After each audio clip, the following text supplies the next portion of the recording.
Poisonrana. Hello. Hello, hello, hello. Braden Herrington here with Davie Portman for Poisonrana Live. You found us in whatever podcast app you're using right now. Hit that follow, hit that subscribe, hit that download.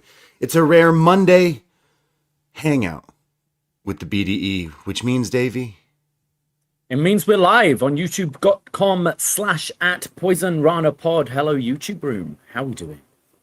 Hello, all the Poison pals and the friends out there. Yes, we don't usually go live on Mondays, but we're here, and we're going to talk all about the other wrestling in the world, because that's what we do here on this show. We had a little vacation weekend. We had some time off. We wanted to go to the beach, hang out, and not watch wrestling or talk about it. But we couldn't leave you out in the wings, so here we are. Yeah, made a bit more sense in a way as well. There was quite a bit of wrestling this week with Collision with the Continental Cup starting, some bigger matches on that show, and yeah, we want to make the most of these weekends as we can in the summer. And apart from my body being really stiff and bites all over my ankles, I had a good time. It was fun. You got those mosquito bites?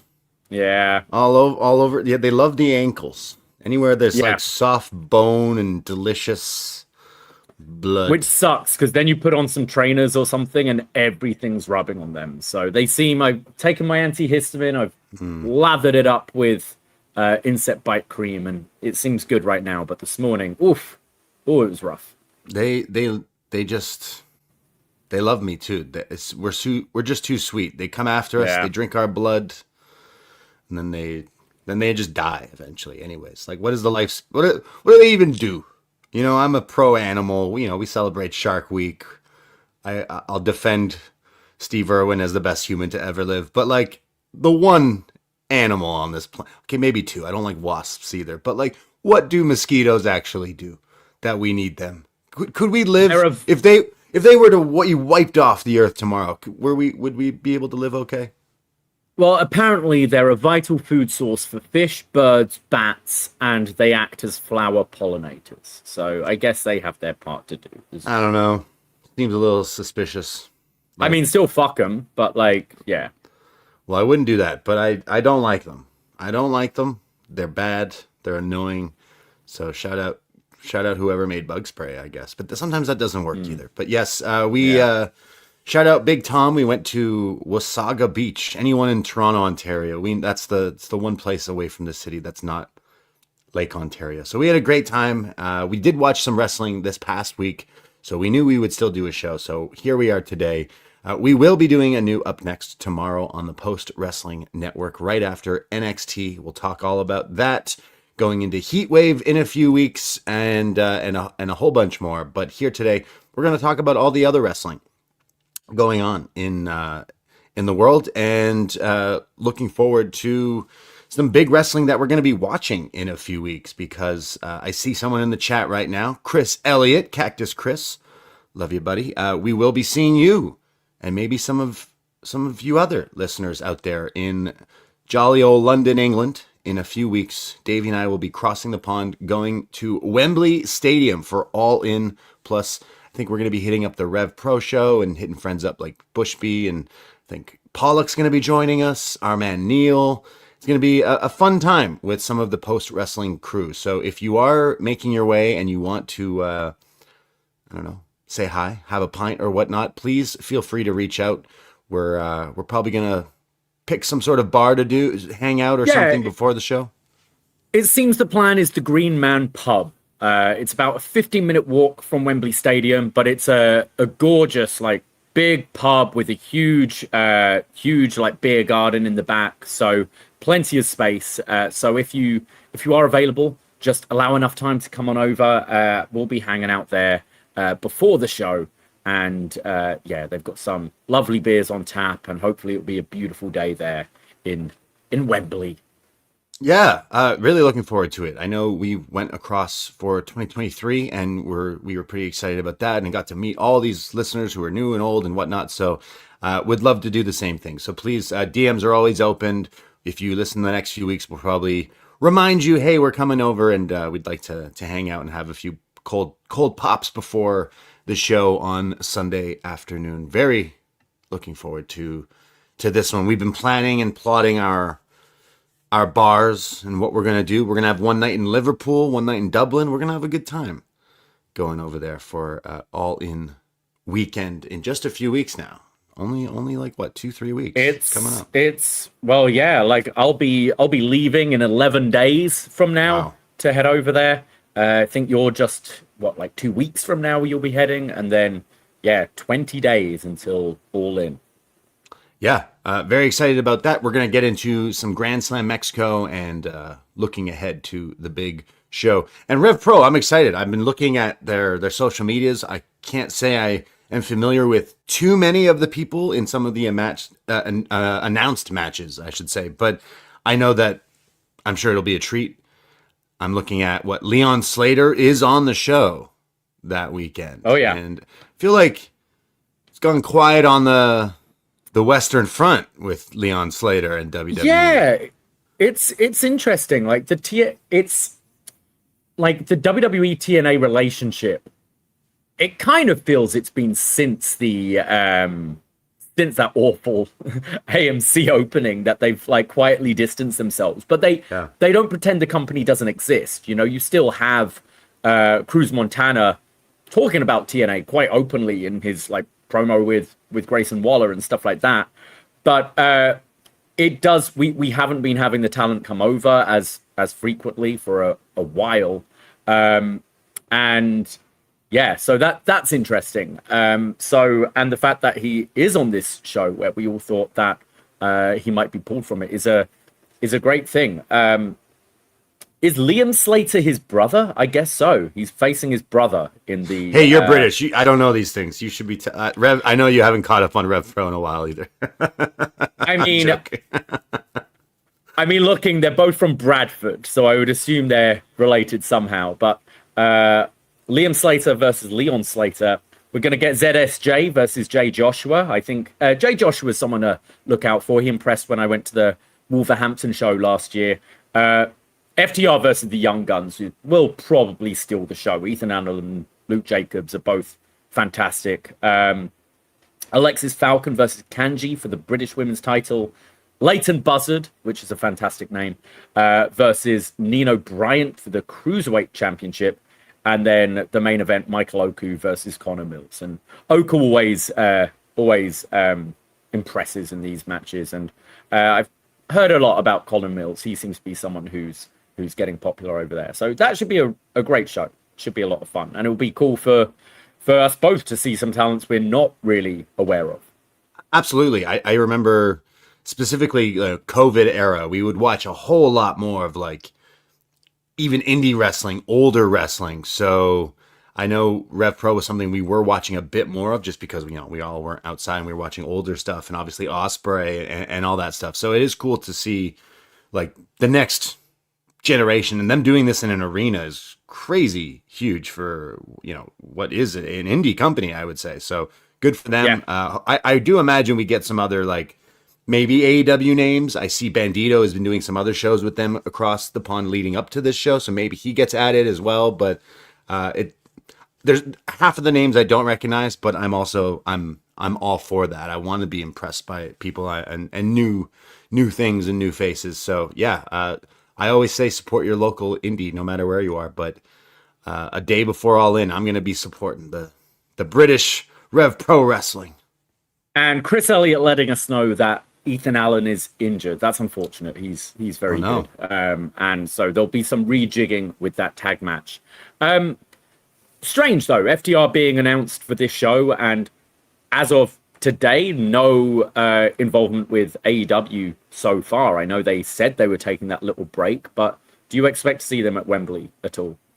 I do. I know we've been saying this, especially you, months ago. It seems like now, like we should just go towards the Young Bucks, Edge and Christian, FTR, triangle ladder TLC match. But they have been disappeared, and they have announced the tag team match of Bucks and Christian and Cage. Now, of course, Dynamite in 2 days, they could change that. FTR could come. I think I've just been waiting for FTR to come out and ruin what the Young Bucks keep saying is like a dream match for them, or Edge and Christian, like this dream match thing. But I don't think that's actually going to happen. Now I just think we're getting that tag match, and maybe they come out afterwards. I'm not sure. I mean, Edge and Christian versus the Bucks is a huge match in itself, and Yeah. I feel if we were going for the three-way, we'd have had that match at Redemption. So Right. I'm leaning towards it being the match that's currently advertised, with maybe FTR coming out after the match to confront whoever. And maybe that's all, like, hey, could we have the tag titles main event a pay-per-view? Could that be the main event of All Out or something like that? The three-way, maybe, or Four-way down with the the line. New Day. Maybe, yeah. Right? Like, that's something that could potentially happen as well. So I do imagine FTR will wrestle at Wembley Stadium. I'm not sure if it will involve the Bucks or the Edge and Christian, because right now that's the match announced, and I'm all for that match. Don't get me twisted, but they're a pretty big act, and I would imagine that they return, especially if they are announced for that Rev Pro show. But yeah, looking forward to that. They announced Mystery Wrestling, which sold out really quickly for that same Saturday, and I didn't grab tickets for it, so I'm a little bummed about that. So anyone out there with a plug to Mystery Wrestling has been fantastic, and I know that would make a long day, but now I'm like, oh man, I would totally go to another show, and that would be something totally up my alley, because the one in Montreal and the one in Vancouver, and I have tickets to the one in September in a few weeks as well. So shout out Mystery Wrestling. I'm trying to throw promo their way, but they don't need it. All their shows sell out and do extremely well. So anyone out there who's got some connects or tickets, please hit us up, because that'll sure be fun, because you got Mystery Wrestling during the day and then Rev Pro at night in the, what is it called? The Wembley Arena, OVO Arena or something like that? The OVO Arena, yes, Yeah. but Wembley Arena, we all know Right. it as. Yeah. Yeah. Super cool. Again, it's like a little WrestleMania weekend. You got, I know, Yeah. Progress is a name that even I'm smart enough to know is not necessarily a hot British indie promotion anymore. I know they're doing stuff, but Unless you want a chance to see Paul Walter Hauser, I don't know what the draw is for Progress in 2026. is he on that? He's one of their champions. He's been the Proteus champion God. for a while now. Yeah. Does he know? Does yeah. he know that like Progress is like not cool anymore? I don't know. Yeah. I like him. I like him, actually. He's pretty good, but still. I know that there's got to be other companies doing shows that same week or weekend. Obviously, you would piggyback off of AEW doing the stadium. So I have seen Progress, Rev Pro, like we said, but it's crazy. I mentioned during the pandemic, we would watch so much Progress and look at all the names and stars to come out of that over the years. But now you don't hear anyone talking about that promotion anymore, unfortunately. Except us right now. But I like Paul Walter. So yes, if you are a Brit or if you're traveling for All In Weekend, hit us up, follow us on our socials at Poisonrana Pod, and let us know. We'll be letting you know where we're hanging out. If you want to come and say cheers, have a drink with us, say hello, have a photo, chat, whatever. Like we'll be kicking it around in that Brent, Wembley area that weekend. So hit us up. Hit us up and enjoy the wrestling, no matter where you are. Like I said, support your indie wrestling and support your indie wrestling podcasters, because we'll be doing a bunch of coverage of not only the wrestling that we attend, but I see the known wolf in the chat right here saying, I can't wait for the bar crawl that we do. Of course, yes, Matt Ross, friend of the show, waiting for our bar crawl videos. We are planning on doing some more of that, some more reels or TikToks. Look at us young kids. I think, what would that be, a Camden day, a Soho day, Camden, Shoreditch day? One of them will do a big bar crawl. And I'm in tired Dublin. already thinking about it. Yeah. And Dublin when we do the Guinness tour for Absolutely. sure. We'll be creating some content, but we will be doing some Snapranas, some shows that we do while we're on the go. We recorded some in Montreal. I don't remember recording them, but I'm sure they're great. We will be doing a bunch of those, but the podcasts don't stop. As we mentioned, we do stuff for post wrestling, but here at Poisonrana Live, Davie and I, we do everything ourselves. We are two independent pro wrestling podcasters. We go to the shows, we give our 2 cents. We don't work for nobody except ourselves. And if you want to hear what we create, you can. Poisonrana.ca or patreon.com/poisonrana. $5 a month gets you access to all the shows that we do, including tons of movie reviews, retro wrestling reviews, and some great podcast series. A series called Was Next. We go back and watch old NXT. Reviews from the 6. We recently reviewed The Meg. Jason Statham versus a giant shark. Do I need to sell you on that anymore? What a fantastic movie and even better movie review. We've done SummerSlam 2001, talking about The Rock and Booker T, talking all about Kurt Angle and Stone Cold, which should have been the main event. I know, Davey, you were upset about that one. We did Best Match Ever, Jeff Jarrett. We've done Best Match Ever, Tanahashi. We did Great American Bash. We do so many. Jackass, the movie review. We've done so many reviews in the last few weeks. We've been on fire, but we're doing a big one this week. We've wanted to do this one for a while. Oh yeah, Up Yours, Always Sunny. Oh, shout out Brent. I mean, that one was crazy. Davey, how long were you waiting for us to review Always Sunny in Philadelphia? Oh, that was a breeze. That was so much fun to do. Yeah. Brent Nickel, just this week on the Patreon, one of our longest running world champion patrons, picked 3 episodes from It's Always Sunny in Philadelphia for us to talk about. 2, including wrestling tie-ins with Roddy Piper playing Damaniac, and then the gang tries desperately to win an award. Really fun show, talking about those episodes in particular, but the long-running gags on the show, as well as, like other favorite moments from the series, etc., etc. The Trash Man. He loves trash. That was a fun review. See, we're all over the place with our reviews, but we have a ton of fun on our Patreon. But this week, we are recording a big one. See, you could hear in our voices, we're excited for All In Wembley, and specifically the main event, Kenny Omega and Will Ospreay going one-on-one. One more or one last time?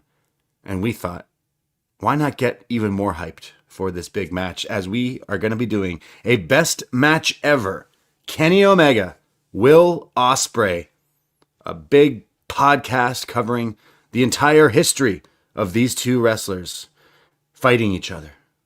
I'm talking PWG, New Japan Pro Wrestling, and AEW, and beyond. We're going to go through the entire history of these two since their 2017 encounter. Will following the footsteps of Kenny in New Japan, the Okada stuff. There's a lot of history between these two, and it all ends at All In Wembley in just a few weeks. So we're going to go through not just the wrestling, but some promos and just the story of how we got here to this big final match. We were lucky enough to be at the one in Toronto, which is going to be great to rewatch a few years later, but I'm excited to go back and watch all the history of these two.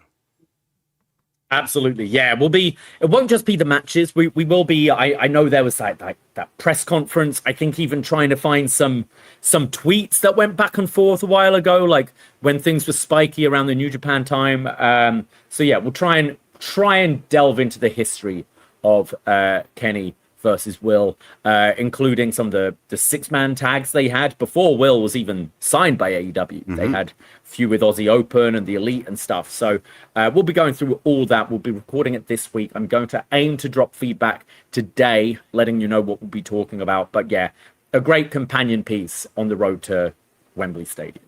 Absolutely. We'll talk about the big singles matches they've had. This will technically be the 4th coming up. They fought once in PWG, once in New Japan, and once in AEW, and then this will be the 4th encounter. So we're going to review all those matches, some Golden Lovers, some United Empire. We're going to mix all the stuff in there and make it a pretty pretty big podcast with tons of great story and some fun wrestling. So look out for that one coming out on the Patreon this week. And I'm sure we got some other things planned in the next few weeks, but really looking forward to. I've been waiting since they have announced this match. I'm like, oh, I want to watch all of their stuff back. And that's why we're doing this show, because we're like, oh, wouldn't it be fun if we just got even more hype for them? So look at that. We're doing the work for you. We create the playlists and links for everything as well. So yeah, looking forward to that one. Ospreay Omega, who's going to win at Wembley Stadium. It would be funny if Kenny just retained, wouldn't it? Yeah. But we'll save that for a little bit. So patreon.com/Poisonrana. It's $5. We are two independent podcasters. Go check it out and check out all the other shows that we got for you. Where do you want to start today when it comes to the graps? Shall we start with SmackDown, maybe? I think one of the things coming out of SummerSlam last week that people were kind of hyped about was the return of Kevin Owens and winning the number one contenders match, and will be facing CM Punk in Toronto, an event that neither of us will be able to go to due to our trip to the UK. But yeah, big match announced for that Toronto episode of SmackDown at Scotiabank Arena. CM Punk versus Kevin Owens. And I think the thing most people were excited about was to see them go face to face. A mic in hand, both them, and letting their true feelings known. And we had that this week on SmackDown. Yeah, as we said kind of last week, the SummerSlam, Kevin just returning, being a great moment, but then winning the four-way that gets him this shot. All of us knew that this had to be the direction they were going. And you had Cody kind of come out and mention to Punk, like, hey, that Randy stuff, was that you? And Punk was like, nah, that wasn't me. I'm mad too. I didn't want him to do that. Suspicious.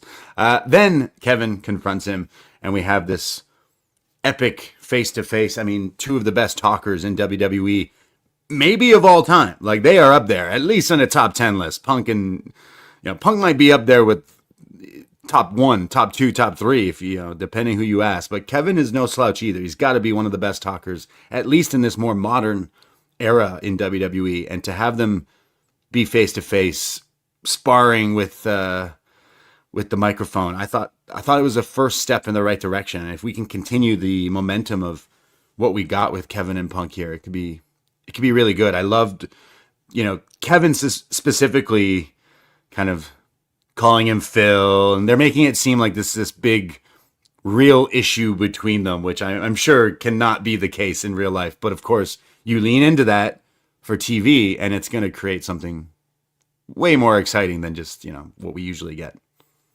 I like how it started with the Cody segment and sort of questioning Punk, and Punk saying, the phrase that's been with both of them since like a year ago, since Mania, right? Just say when. And that being the initial thing to piss off Kevin Owens, because it's essentially, you're looking right past me. I have the next match, and you're already looking past me. So the arrogance there to bring that up. And then they didn't quite go into, wearing t-shirt territory, but there was the, look at you line from Punk. And even Punk bringing up, being skinny fat. And he's opened the doors for people like Owens who look like him to get a chance. But, yeah, I liked it. I think we know there's been personal animosity between the two over the years. But I feel both are professional enough to just be able to work through this effectively. And I thought week one was a good thing. It feels more like the CM Punk Eddie Kingston story than the Seth and Drew story, which is no one wants you here. Owens just being I don't care either way. I just think you're a piece of shit. So I thought it was a good first step. I'd like to see more from them both. I'd like to see them get nastier, but this is a match I've wanted to see for a long time, and I'm pretty excited for it. Yeah, I mean, the final, I guess, nail in the coffin for this promo to end it, which started the pull apart, the separation, is I want to thank you. I've learned not to let this business turn me into a miserable piece of shit like you. Are you allowed to say that on this show? Oh my God. This is very, hey, my friends hate you, but I can't talk about that. But everyone who knows knows. So therefore, I fucking hate you, dude. And if you don't know that part, then you're just like, whoa, these two are, big superstars and they're shit talkers. So it's another, like, CM Punk coming into WWE off the AEW run was great for WWE. Just be like, look, all that like momentum and build and story continues into this old man Punk story. And I think this hand in hand goes into, I don't even think Owens needs to ever say, hey, or mention his friends or anything AEW coded, dare I say. But it does kind of feel like Kevin Owens is the new CM Punk. He's the guy now who Punk was like 10, 15 years ago. He is the guy kind of rattling the cage a bit more and pushing buttons that maybe he shouldn't, or saying things that you wouldn't expect the normal wrestler or superstar to say, but he kind of breaks the mold that they try to fit him in, So this is an interesting story, and I almost want Owens to just completely win this whole thing, and I don't think that will be the case, but I think we're in for a nice ride of promos and story, and I'm not sure what the direction or what certain things they will or will not use in it, because I don't think there's actually any animosity between these guys other than what we're gonna see on screen. But let's see what they can do. Like I would like to see, because first encounter between two of them is like, all right, sweet, like this is what we need to see. This is the one juicy story in WWE already. I feel like Owens has another title run in him. And I think especially coming off the injury, and especially, the thing he's been saying about, I think his contract is another 2 years, and he's like, I don't care about working safe. Like, I'm going to kill it for the next 2 years. And, he won the Universal title, didn't win the WWE Championship. I know at the time the Universal one was considered like the main one. But I think him having a WWE title run would be cool. And you then tie in the Sammy factor with it as well. Like, we were talking about this for last year before Owens got injured, but could a Sammy Kevin WWE Championship match at maybe a WrestleMania or something be in the cards? I don't necessarily see Owens winning it like as soon as Toronto, but I do see it happening within the next year. And I think they're doing a good job of, on SmackDown, weaving all these stories together. Like, I think Sammy's just been fantastic in this role. Like, he's acting so good, and being able to play that, like, I'm pissed off and everyone's conspiring against me, and kind of, fuck you, Kevin, for coming in, but I get it. I get why you're in that match, and I'd have done the same, but still I'm mad. Like, I think he's playing that really well. And it's something you can, and then you've got, the Randy connection with Cody, but there's that unfinished story with Owens before Kevin's injury, and then Punk's in the middle of it all. Like, I think they're doing a good job of having like 5 or 6 characters all somewhat tied together and revolving around this title. Whereas on Raw, I think right now it's kind of like, all right, like, let's go with LA Knight this month. Let's go with Jacob Fatu the next. It doesn't feel as maybe cohesive as SmackDown does at the moment. I just think if the next few weeks are like this, okay, so sorry, that's in 2 weeks, the SmackDown, right? So yeah, another week of TV, and then we go to that match, which is great. Obviously, Toronto is a big WWE city. Like, every time they've come, no matter what, the city shows up for them. Except, when Elimination Chamber, they really added a lot of dollar signs to that ticket price. But Toronto usually shows up and will be there loud in support of both Kevin Owens and CM Punk. Like, even though it's Canada, people are going to show up for CM Punk on that show, I would also imagine. I don't see him winning that. I wonder if Sammy gets involved in that one and we instantly go to a Kevin Sammy match, which, we saw the last one in Toronto was, I dubbed the Canadian Classic. We don't need to see that right away. I'd rather see them be a team for a little bit before we go back to that. I think there's always going to be that match in them before their career ends. And Absolutely. Really, the match that they have left to do that they haven't done is for the title. You know, they've had it for, I think, secondary titles. They've had, you know, they've done the big dome in Canada now. Like, they've ticked that off. If you're going to do it one more time, it has to be for the championship. And I think both are in that position where they could do that. Like, they can have the story get to that point if they want to. And I think fans would accept it as a big match. We're definitely getting it again, and probably a few more times before either of these guys retire. I mean, again, a week ago, I wasn't even sure if we would see this guy back. So, of course, you would want to run this back. But I think it would be more fun. Now, I'm not saying this happens at Smackdown in Toronto, but it would be so much more fun to have Sammy, like, conspire with Kevin to beat Punk. Like, a taste of your own medicine. Like, look, you came in after being away for months and got the title.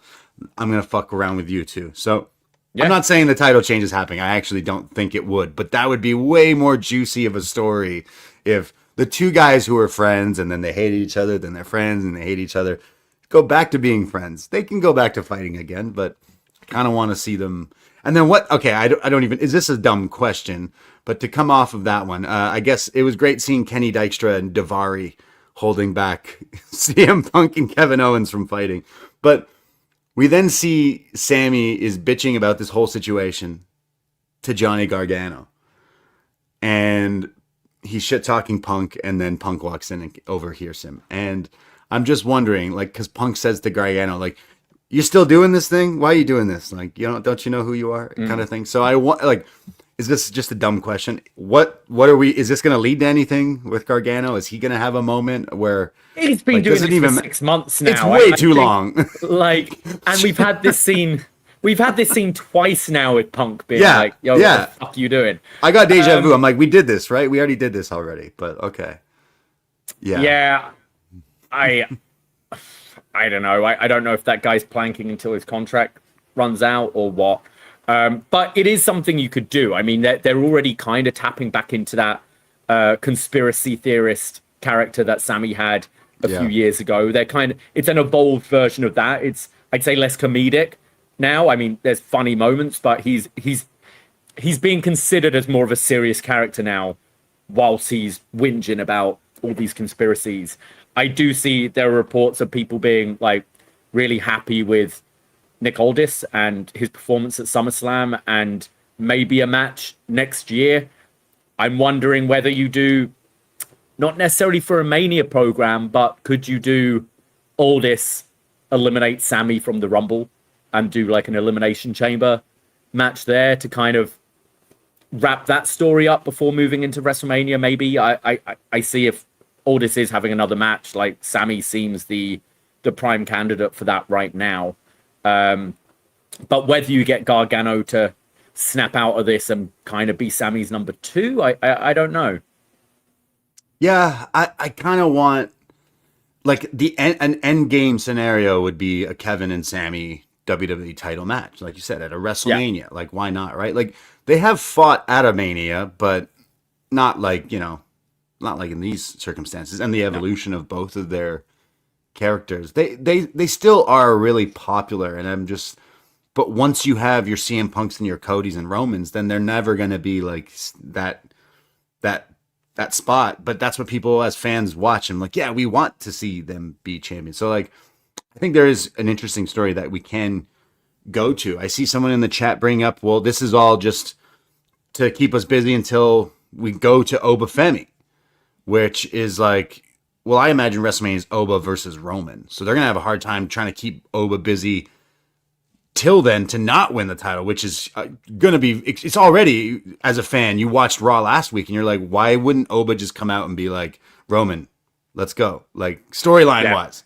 So they're going to have a tougher time with that than I guess than you've got a couple of distractions along the way, haven't you? Because you've got the, I guess Oba's feuding with Bron Breakker for now. That'll be the next 1 or 2 pay-per-views.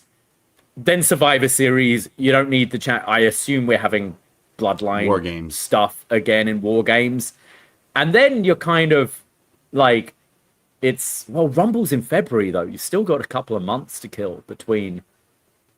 Like, I assume Oba would win the Rumble, is what I'd assume. Yeah. And then, but it is, you're right, it is a long time to hold this off because Obafemi should really be champion, smash through Bron Breakker, and then just be like, I want the championship now. Yeah. And so it is a long time to put off, but I do think it's a statement, isn't it? Like closing WrestleMania, winning the championship. They like to peak, obviously, at WrestleMania. So, yeah, it's going to be interesting. So there's going to be a lot of, unfortunately, I feel a lot of kind of lame duck challenges against Roman until that time, which I don't like to call LA Knight that because I was think about he's to someone say. who I think he's someone who like I'd love to see get his flowers at some point. I'm a big fan, but I don't think this is the time to be strapping up LA Knight over Roman Reigns. Like WrestleMania is probably going to be CM Punk and Cody again, right? Like, does that not make the most sense? You're not going to hold off Randy and Cody until then for a Mania match. We're going to get that match like in the next few months, I'd imagine.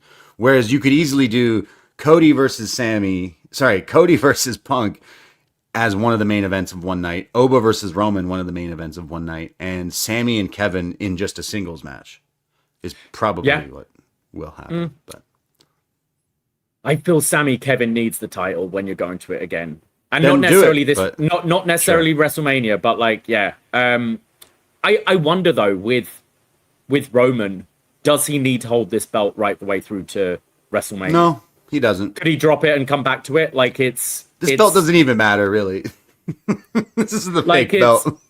Yeah. But like, they're all fake belts anyways, but he's had the long championship reign, right? Could you do like some screwy, like it doesn't have to be clean, but screwy stuff to, I don't know if LA Knight is the guy, but whoever you're going to put it on just to, I think we saw with both companies, it was a kind of effective the last year, flip-flopping the title a little bit. I think we've had the long reigns. We've had the 4-year Roman Reigns reign and stuff like that. And I think the last year AEW took a bit of a risk with basically from All In last year in July right until now. It's been hot potatoed a little bit, but hasn't necessarily been a bad thing for them.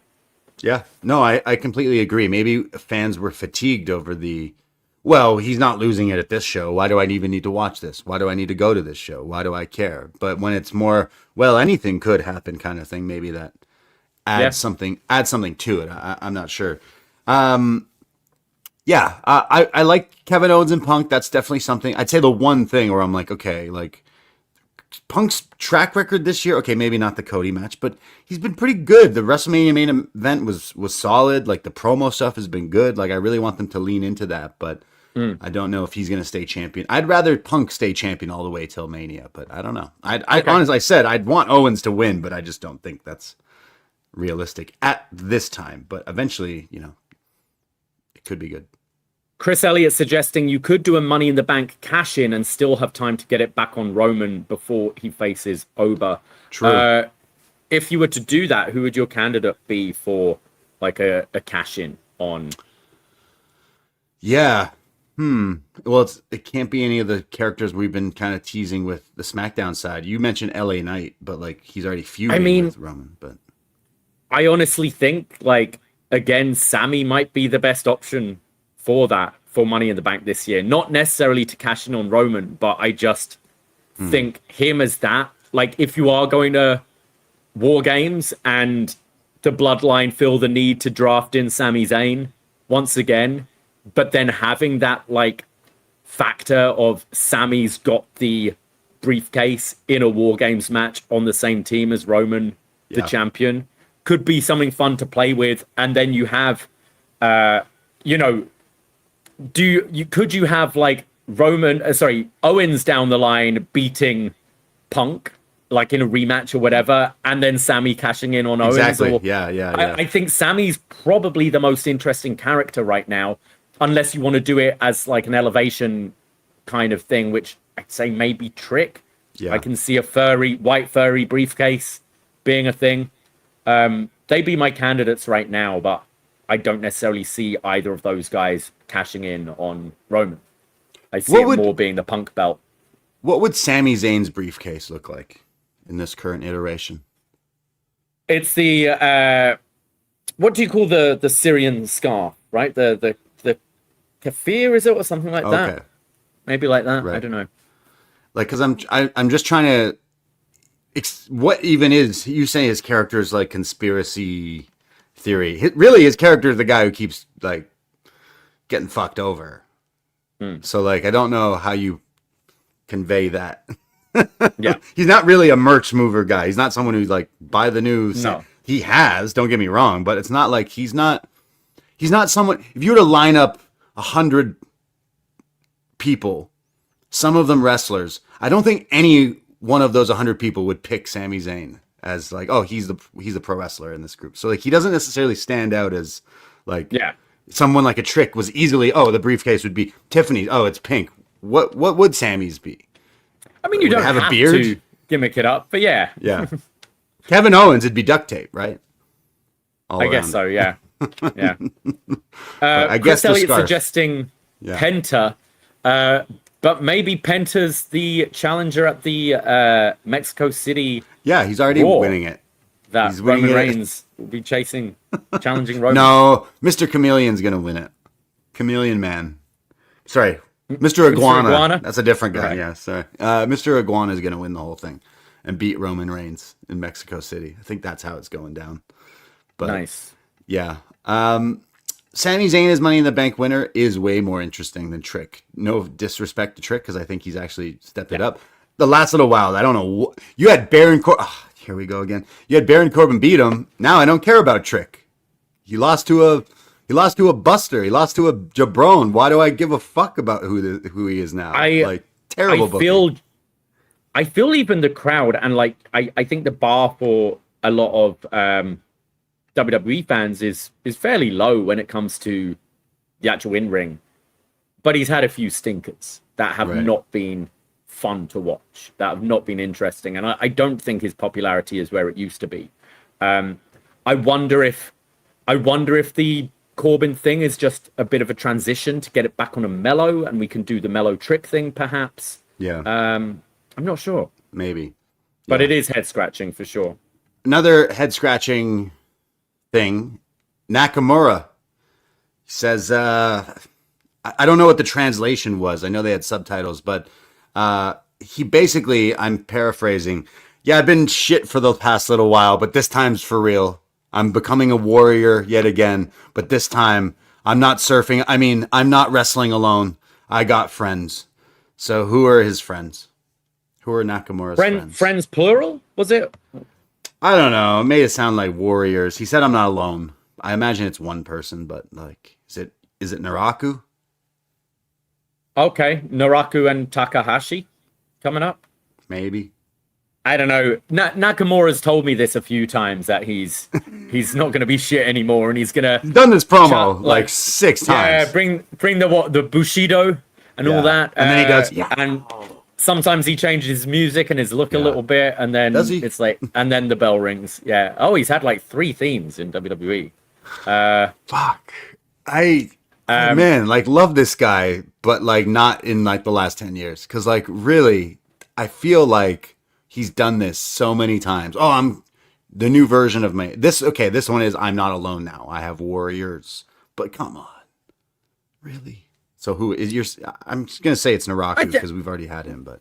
I mean, Naraku's already, like, since losing to Tony D, we haven't seen him on NXT. And really, if you're not doing anything with the championship there, move him up. And by all accounts, it was Naraku requesting to be on NXT rather than them being like, you have to work your way up. He said, I want to learn where the hard cam is and all that stuff we joke about. He wants to set up chairs. You know, like it's maybe like they're like, you understand the production side of it. You're fine. We don't have a role for you here, but we want to do this little faction with Nakamura. And, you know, it's more interesting than Nakamura's been. So and especially if we can get Hiromu into the mix, which will be cool. Yeah, I don't mind it.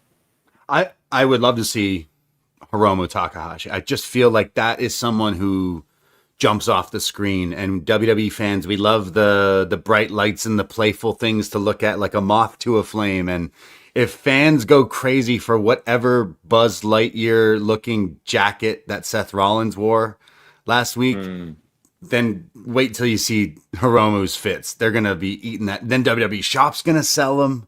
They're going to make so much money off this, whatever it is. I would love to see him come in, obviously injuries and all that aside, but all the old New Japan guys coming into WWE.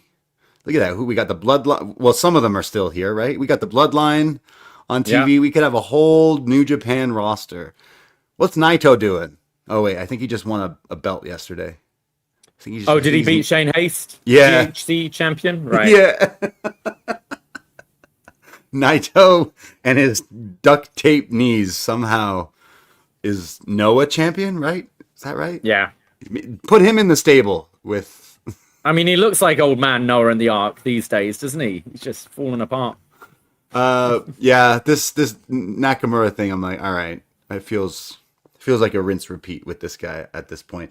And speaking of rinse repeat, bless him, but Randy Orton bored the hell out of me in that promo on SmackDown. I was fighting for my life watching this, and then Cody says, yo, your promo sucks. You're boring. And I'm like, yes, thank you. Was he specifically trying to be like... I love that everyone, including a lot of us wrestling fans, are like, oh yeah, let's get the old Randy, the 2015 Randy, Triple H breaking into his... Yeah, it was not good then, and it's not good now. We fucking hated him then. And hated him because he had effective heel work, but also hated him because no one ever goes back and watches Triple H versus Randy from WrestleMania back. No one, because it stinks. So like here he is, like, oh, the worst version of me. I was like, man, I could not care anymore about this. Like, oh, it feels like part one of like this time they're doing the feud. Like, it feels the same as last time, where you've got such an easy, natural story that you can tell, and yet you're doing just manufactured heel shit. Like you did the thing with Pat McAfee, which was just one of the worst things of the year, just ridiculous. And now it's Randy coming out and saying very generic Randy heel stuff, and like not tapping into, their history, their growing together. Like try and throw, you had in a short space of time a few barbs thrown at each other between Owens and Punk because they have a real life history. Like, try and get that with this. Instead, it's the slow, methodical delivery, and it's the I'm gonna do like crazy, like despicable things to you, and you'll never be champion. Like why is Randy focused more on Cody not being champion than him being the champion? Like that didn't make sense. He was like, it's my goal not to be number 15, but to make sure you don't win it a fifth time or fourth or whatever Cody's at right now. Yeah, I found it dull. I found it paint by numbers, predictable. And I'm sure there's interesting stuff they could talk about being on the road. Or Randy always knew that he'd get to this position and is just, but not ready to let him take him out yet or stuff. I don't know. And I'm sure they'll do the thing with this feud where they think we've forgotten, or the Money in the Bank, the Men in Black thing, where they ain't gonna mention Pat McAfee at all, or Jelly Roll. This. Yeah, I don't know. Or Legacy. I was pretty bored by this as well. This was so nuts because, like, okay, he comes out. Randy Orton comes out. This is on SmackDown. He takes longer to get to the ring that the music had to loop. Yeah. He's in the ring and the music stops, so it loops. So that means he's been walking to the ring for like 3 to 4 fucking minutes. How do people watch this show? This was one of my least favorite things I've watched this entire year.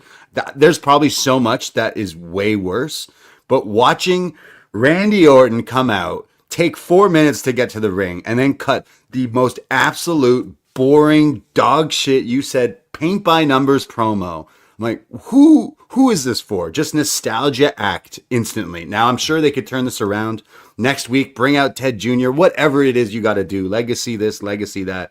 But I don't care. I thought the Mania match sucked with Cody and Randy. That match was terrible. Mm-hmm. I watched this. I felt so checked out. Like, I don't ever want to watch SmackDown from watching this. I was like, this is what we do now? This was so boring. So, Randy, tap into something and, I don't know, RKO his wife, kick his father-in-law in the head or something. Something. Just don't come out and do cookie cutter. Oh, I'm a wrestler. In 2015, I was sick. Yeah, that was like 20 years ago. Like, fuck, shut up. Yeah. It's like, this was bad. There you go. That was my SmackDown review. Well, we had a few other things happening as well. Tatum Paxley, one of our own, one of our NXT girls, made her debut. I don't know. Is she the Lily doll now? Alexa Bliss coming out to help Charlotte and holding up Lily, and lights go out and Tatum Paxley shows up. They did call her Tatum Paxley. At least they haven't. They didn't Paxley? go, we all know who that is, don't we? And then next week she's just called Lily. But yeah, I'm happy she's moved up. It seemed like they were going to move her up a while ago, and then they didn't, and now they're right in the right position to do it now. But yeah, I hope she does well. It's kind of tough, the women's division right now, because we've seen people like Jordan Grace who aren't even to be seen, or even Julia who they're not really making the most of. At least being paired here with Alexa and Charlotte, who are still pretty over, is probably the right move to get her noticed. I mean, I think Roxanne has been doing well as part of the Judgment Day, rather than just trying to swim as a solo act, and then you can eventually break out of it and you have ready-made feuds with Alexa and or Charlotte or whoever when they eventually break from this group. But hopefully it works in getting her over. I think we've seen on NXT, especially in the last year, she's pretty good. Like, she's great in ring, but personality really shone through in the last year. And I think stuff she was doing with Shiloh and stuff. So if she can have that kind of natural chemistry with these two, it might be good for her. I think it's the best way to bring her up. I mean, factions and stables in wrestling, I think since the start of AEW, they were real heavy on factions and still are. But then we saw an uptick of that in WWE since, and still going strong. You mentioned like Bloodline, one of the more popular storylines just in WWE maybe ever. Judgment Day doing really successful and helping making Rhea even bigger, Liv even bigger, Dom. Like it's helping with these factions. We see on SmackDown, we have a few of these like women factions even. We have Fatal Influence who've come up just all together, and we have Jade and her baddies. So like you got like a bunch of these different groups, and I think this is the best way that makes sense. And I know that we've joked about it on NXT for months of like, oh, she's the doll house girl. She's all about the Barbies. And we've made jokes like, oh, well, Alexa's like the doll, what's hers again? What, the Lily thing? Yeah. Like, so Lily it's doll. Like, okay, they both like playing with dolls. That's probably a way you could bring them together, or tag team or something. And instead you have Charlotte introduced there. So yeah, down the line, this will, I would assume, works out for Tatum Paxley. And I think she's someone that we were always like, oh, she's good. And then she definitely had a great year last year of like being thrown into some bigger positions. But I don't know, given the right circumstances, they might be able to make a star out of her on SmackDown. So I kind of want to see and see what they do with this. Like, as a fan, I am not super into Alexa Bliss and Charlotte, I'd say, in 2026. But if the project now is these two are going to help create a bigger star with her, then yeah, absolutely, why not? So all the Dollhouse shirts and what is the group? The Dollhouse? Although that's definitely a name of some other things, places I've never been to in my life. But yeah, what do you think? I don't know, but Chris makes a good point, saying he thinks Tatum would have been the one to team up with Paige against the Bellas. Oh, which you can see that, like the anti-diva kind of thing, like there's similarities there. But yeah, a team name for these three, Dollhouse could work. I mean, do they even need to give them a name? Sometimes they do, sometimes they don't. Tatum, Alexa, and Charlotte. It's got to be said though that Charlotte Jade match was awful. Awful. Yeah. Like, yeah. just so sloppy, and just Jade has just really, like, I like the Mania match with Rhea, and I think that was, very planned out and very choreographed, and I think that's what she needs, is these, like, just rehearsed to death matches, because she was so exposed in this. And Charlotte can be hit and miss. When she's on, she's fantastic, but if she's not against the right opponent, you get what we got on SmackDown, which I thought was pretty awful. Yeah, no, it was really bad. I really thought the SummerSlam match was like in slow motion whenever Jade was in that ladder match. I was like, how is she the one that they're going with here? And I felt the same way as on SmackDown with this. There was the moment with the like Sister Abigail DDT that Charlotte hits, where she sets up for it, goes to do it, and Jade sort of blocks it, but it isn't a full block because Charlotte hits it anyway, and just looked on different pages. And then now we have an injury with Chelsea Green, which is super unfortunate too. So like, yeah. Sorry, was this a legit injury? Is this not Chelsea Green put out a thing saying she hurt her orbital bone? Now, I'm not sure if this. I missed if she said this was from the match during SummerSlam, or was this the match on SmackDown? I can't remember now, but on SmackDown they had Fatal Influence, and she got pinned. I don't know if she is WWE champion or interim WWE Women's Champion, but she got pinned, and I think she said she has an injury. So she might be out of action for a little bit. She might have to wear a face thing. I'm not sure, but completely sucks a shame. With what was going on with her. And just a few days ago, we were like, hey, don't call her interim. And then they kind of didn't call her interim. And then now hopefully we can still call her champion. But yeah, interim champion. I mean, I do see eventually, hopefully it's not long. We've seen orbital bone injuries where they've been back pretty quickly wearing the face mask and stuff. But I do see Tiffany eventually turning on her, which I think needs to happen, because I think Tiff is way better as a heel, and haven't really seen it on the main roster, really. So I think that would be good, and obviously people would be against Tiffany and for Chelsea if that happened. I think JC is a great option for Money in the Bank as well, and she could be one to potentially, if this interim title isn't vacated, she could be one to potentially eventually take it off of Chelsea. And they'd already set up a little Rhea Fatal Influence thing at one point, and I think that could really elevate JC as well, who seems to be the one they're behind in that group. I mean, it's terrible because the whole point was there was an injury, and then she won the title, and then it's injury, and it's like, oh man, that would suck. But yeah, hopefully interim championship coming soon. Yep. Hopefully she's all right, because she seems to be really popular right now. That Chelsea Green, real hot right now. Anything else from WWE before we shift gears a little bit? I think the that's lucha everything. Stuff, the lucha things, the tournament. Yes, the Mexico we've got City the bracket now. Okay, so the winner of this tournament faces Roman Reigns on Raw in Mexico City. Yes. Okay. Right. So Penta. It's Penta v Laredo Kid, Psycho Clown versus La Parka, Dragon Lee versus El Hijo de Dr. Wagner Jr., and Rey Fenix versus El Fiscal. Penta's just dropped this title. Yeah. I don't see anyone being anyone else but Penta in this. Give him the belt. Just for like a month.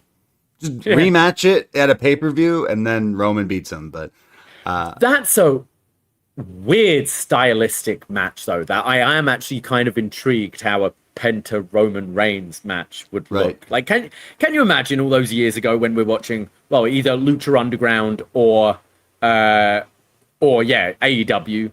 Like, one day we're going to see Roman Reigns versus Penta for the title. Like, that's just seems weird. But yeah, Penta versus Phoenix final sounds great. Sounds really good. Yeah, well, maybe Phoenix wins it. Maybe.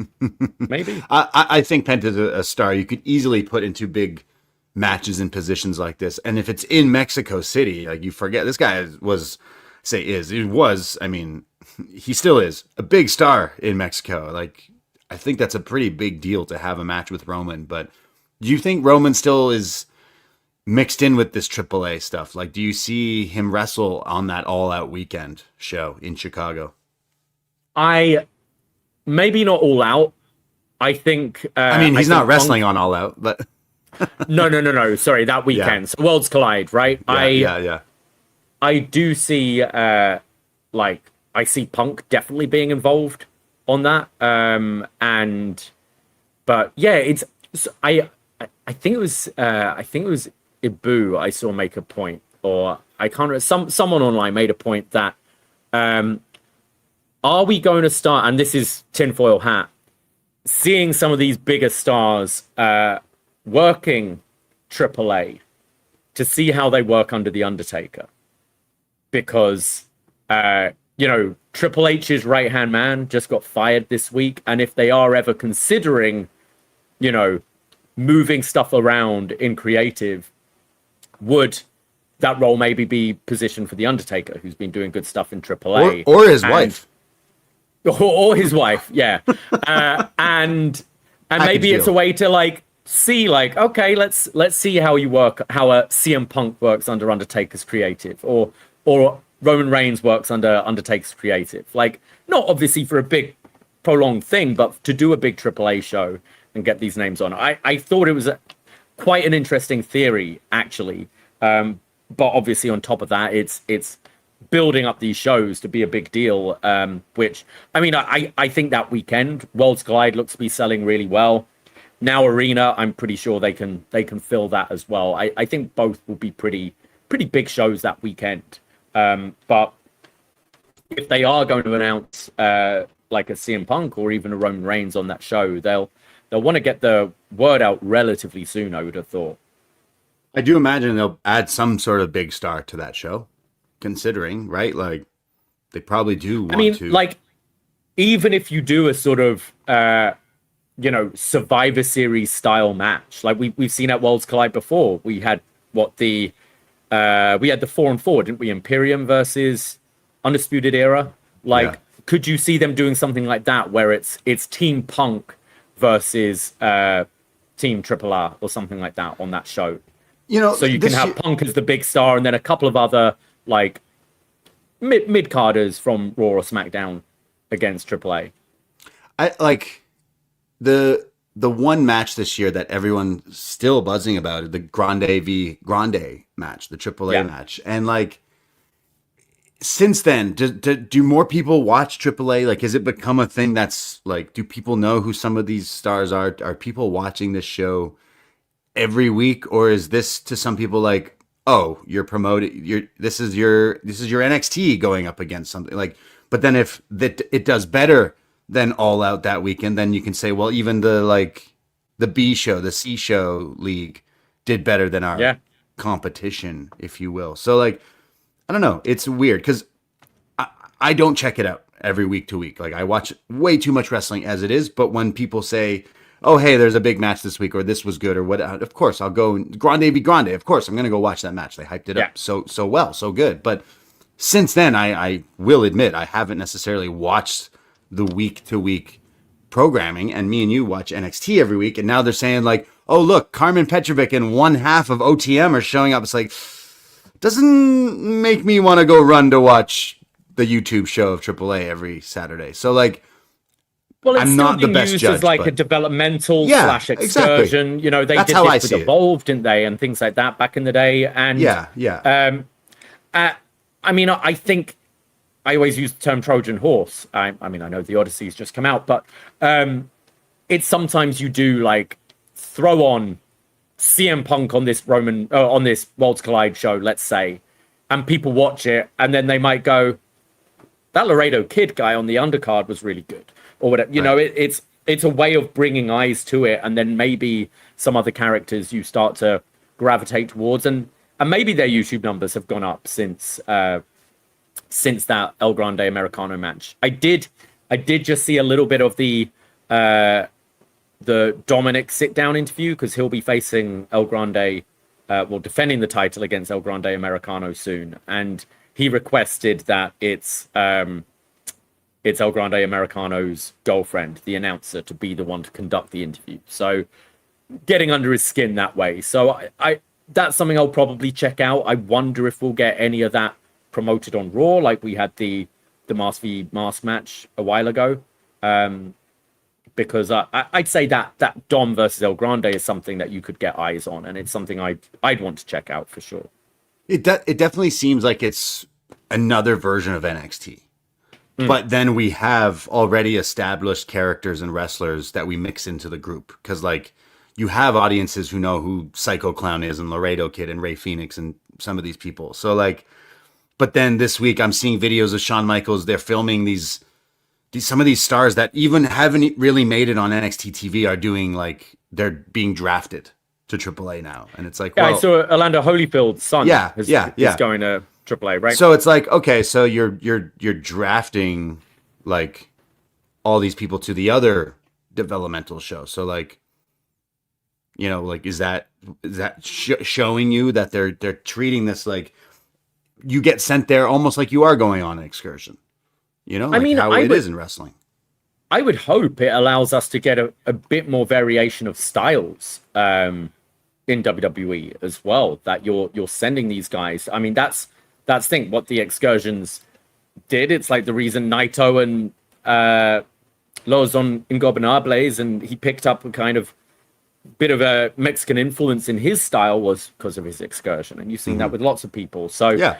I'd hope you get that. I do think I think recently a lot of the call-ups have been exposed, and I don't think whatever they're doing training-wise in NXT is working when they're going on the road. Because I mean, I think Sol Ruka's been awful, and she was someone we really sung her praises, and you know we enjoyed that Heatwave match against Kalani and all that, but she has not worked on the main roster at all so far, and I think that's being exposed right now. It's like, yes, you can put on nicely rehearsed matches on NXT, and you can do a backflip and get an ooh and an R and do a suicide dive or whatever, but when it comes to, you know, not having that freedom of rehearsing a match, and you know, you're sat backstage and you're talking it through with the producer and you're going out and doing it, I think a few people have been exposed recently from that. So maybe working in AAA and trying to pick up a bit of a different style, or just being, you know, the difficulty of working with someone whose English maybe isn't that great, and trying to communicate through that, it might help these wrestlers a bit more.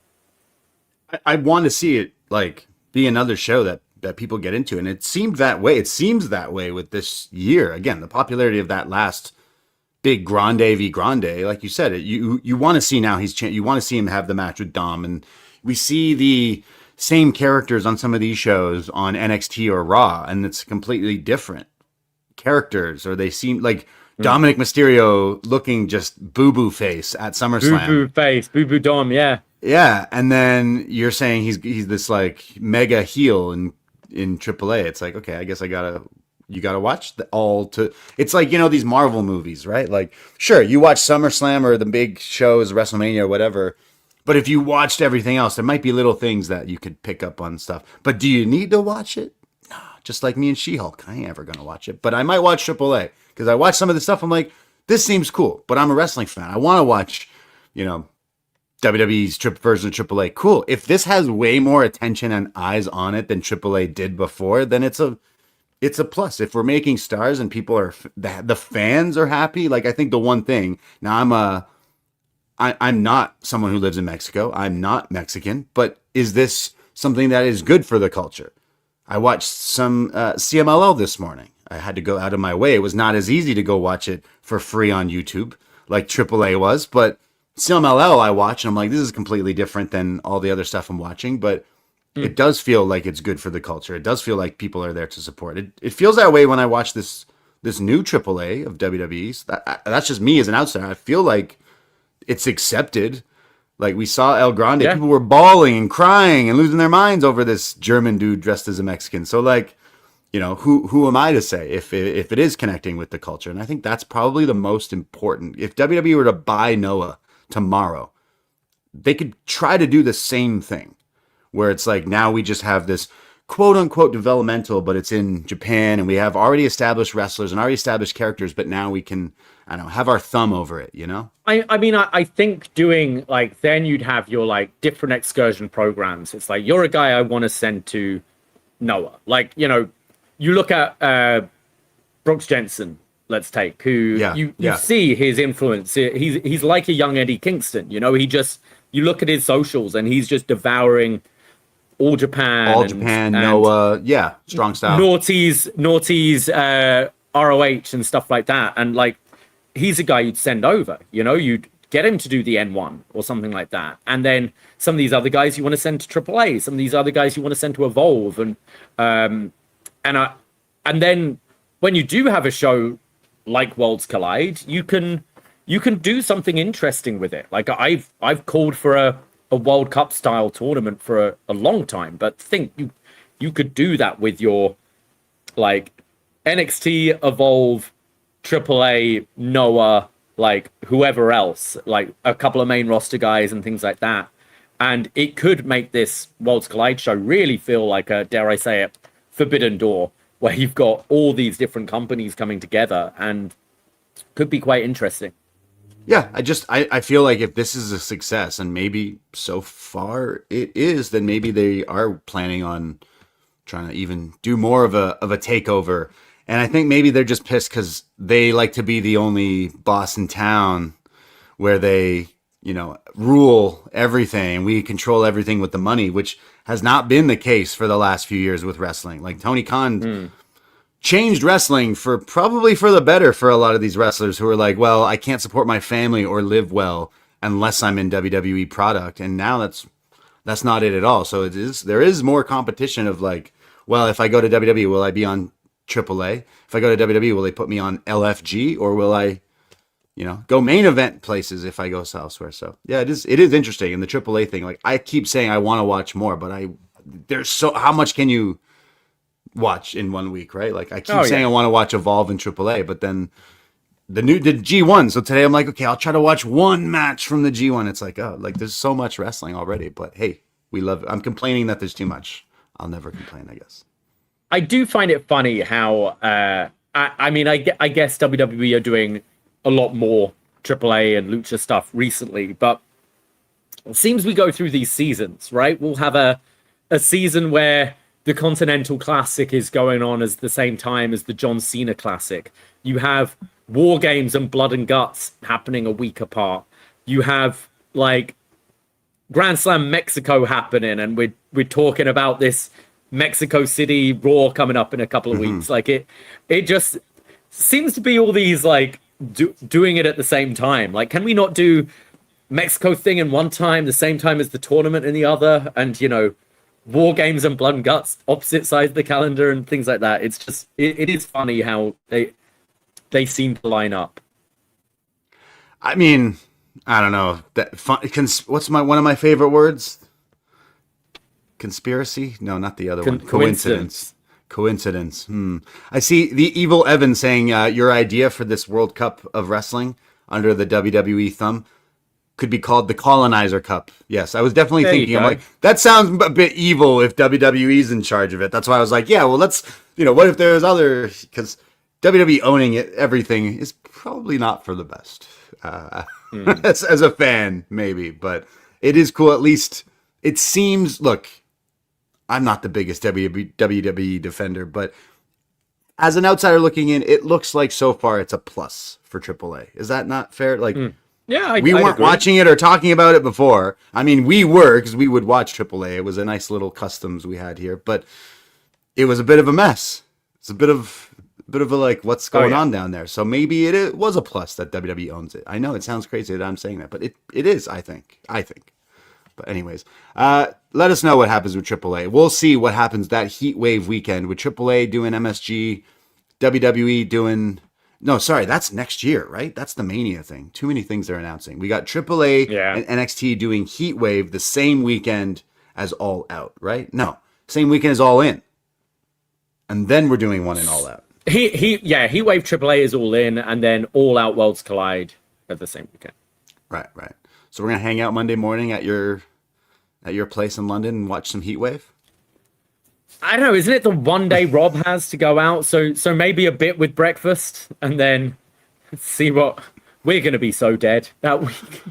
I still haven't asked Way to cover. I'm gonna go for back us. for probably a birthday meal with my family, just like dying on the 3rd. But yeah. Well, there you go. There's our WWE chatter for the day here today. Yeah, I mean, Monday Night Raw's tonight, whatever. I can't say post SummerSlam it got me back in it, but the one thing I said, Punk and Kevin Owens, yeah, we'll eat good after that. And then on ending that, Chelsea Green, please heal up. We all need you back right now. More quicker. Get well soon. You need to defend that interim title, girl. Interim title. All right. Well, we got all of that stuff out of the way. AEWs, where the big boys play. We went to Grand Slam, Mexico this past Wednesday with a huge edition of AEW Dynamite. Man, this crowd, they were waiting for a few things. They were waiting to see some good wrestlers. They were waiting to see some good wrestling. They were waiting to see some good lucha stuff. But more importantly, they were waiting to sing some Alter Bridge in Arena Mexico. They big Creed Alter Bridge fans down in Mexico because Adam Copeland came off like Mystico, like a star in Arena Mexico with a tear in his eye. This dude just was on top of the world for about 3 minutes there with the crowd losing their shit at Copeland in Arena Mexico. So good for him. I had a feeling that was going to happen. He was promoting it like, oh, I can't wait to be in Arena Mexico. I'm like, yeah, I bet you're right. I bet you're telling the truth, but now you're milking it. So they're going to be like, yes, he's here. I'm like, did he not wrestle on this show like a year ago? I guess not, but good for them. No, I don't. No, I think he's out because he had a long-term time out last year, didn't he? Right. So, filming or whatever. So, yeah, cool. Lots of cool moments on this show. I don't really have that many thoughts on this show apart from it was really enjoyable. There wasn't much like story development really going across, but there was some just great matches and great, dare I say it, moments on this show, being like just heightened by this crowd. The entranceway is awesome with like, the stairs going down to the ring, all that. But yeah, I had a great time watching Grand Slam Mexico. Yeah, we had Edge and Christian get this huge reaction from this crowd. We had a big multi-man matches to kind of get a lot of people on this thing. But you had Cope and Christian, CNC teaming with the Bucks, who obviously they're going to face at Wembley. And there was some cool moments where you had like the Bucks and Edge and Christian doing like tag team moves together. There's a super kick party. Cope, I'm going to use the word attempted a 619 with one of the Bucks there. That was cool. And then Christian doing the cover your ears, children, the cunt kick to Marina, which she sold it. It was pretty good. I thought that was great. But then what was it? Moxley rolled up Cope, which was like, oh, okay. Kind of interesting. Moxley doesn't usually do that kind of stuff. And would that tease like another match between these two down the line or something? Cope joining the Death Riders? I hope not. Yeah. I don't think, especially at this point in Cope's career, let's get the fresh matches out the way. We don't need to revisit Cope v Mox, which was a real low point of last year, I would say, in AEW. Was that feud. We had another multi-match where it was 3 of the Casino Gauntlet people for All In. We had Ciampa, Andrade, and Commander, which this was actually a sleeper hit on this. This is an awesome match. This is for the number 1 spot right at All In, the Gauntlet. Which, okay, in the Royal Rumble, you don't want number 1 because you got to wait all the way till the end to eliminate people. But in the Gauntlet, you could win right away. I think that they've done a fair few of these Gauntlet matches now, and I think maybe what would be effective is to have someone like have the number 1 and number 2 in the ring, and as number 3 comes out, the sort of these wrestlers get distracted by entrance music. That has a roll up, a roll up, a 1-2. The guy's desperately running into the ring to break it up, just to establish that there is a real advantage starting this match off. I think the thing is, pretty much all these gauntlets have had at least 9 people in it before there's, I think we've gone up to like 12, I think has been like the max, 12 or 13. It's normally around 9, but I think on a Dynamite or a Collision or whatever, do one of these for the fucking number 1 contendership for the national championship, and do the thing where it's just the first 2 people, one of them rolls up the other, gets the win, and then, luckily we have a standby match for tonight for later in it. But I think it would nicely establish that this can happen, and being number 1 is an advantage, unlike the Royal Rumble. I think the All In one last year, I feel like every year they do the big one at All In, and it does feel like a big special match, at least the last few ones.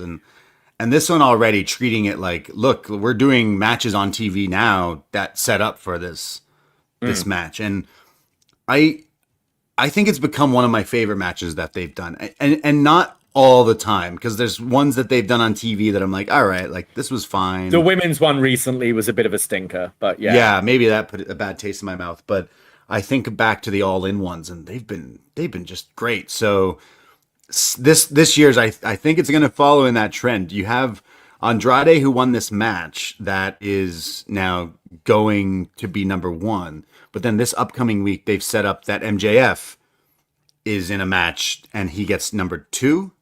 So you would imagine that. So Speedball and Nick Wayne. I imagine MJF is winning that. It's a little weird. Biggest show of the year, 2 years in a row, MJF being in this, and I get what you say, that they're making this feel like a big deal, but it's MJF and Andrade, who I love, but isn't one of those top guys yet. And it was the same last year. It was MJF and Mark Briscoe, who they had a great feud, and I like Mark Briscoe a lot, but on your like WrestleMania, if you will, it seems a little below MJF. But that being said, we also don't know what maybe he's still slightly healing, doesn't want to miss the show. You can get away with it in a gauntlet match like this, where you're not having to go like all out like he did against Kenny Omega, at Beach Break. So I think he should win. Maybe that's again. Maybe that. Oh, I think he's winning. Absolutely. Absolutely. I think he should. He made it really good last year, and then the gimmick of like fans being like, "Well, wait, is this a cash in or is this a not?" And Tony's like, "You know what? From going on forward, you cannot just cash in. You got to announce when you get the match." Oh, they've established that, yeah. Yeah. I like that, because a lot of fans were complaining, and he's like, "All right, fine, I'll make it legit." So it's like, okay. So, would you do Ospreay MJF at All Out? I guess you could. I mean, it's he has it for like a year, doesn't he? He can cash it in whenever, I think. Yeah. But like announced cash in, I mean. I'd say Moxley, Ospreay at All Out, but either of those maybe are probably Wrestle the one. Dream or something like that down the line. Yeah, like eventually we do got to go to Ospreay Mox, obviously, from all this storytelling. But MJF Ospreay was a bit of this year's story too with those two. So you could easily go back to, I think those two are definitely going to have multiple matches together, and not just this year, but the next. But I think Ospreay MJF is easily a feud you could, but I'd have him hold on to that for a while, right? Like keep the briefcase in the back of your head, or do the Andrade singles match proper.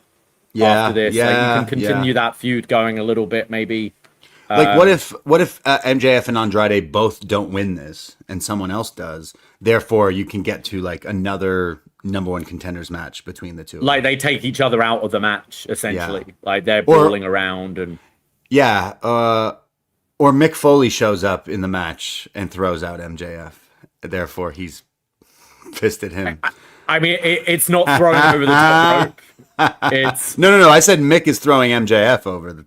Oh wait, right. It's not a Royal Rumble. You got to pin the guy. It's not a Royal Rumble, yeah. Well, he could be in the match. I see someone in the chat saying, "Hey, weren't there surprises?"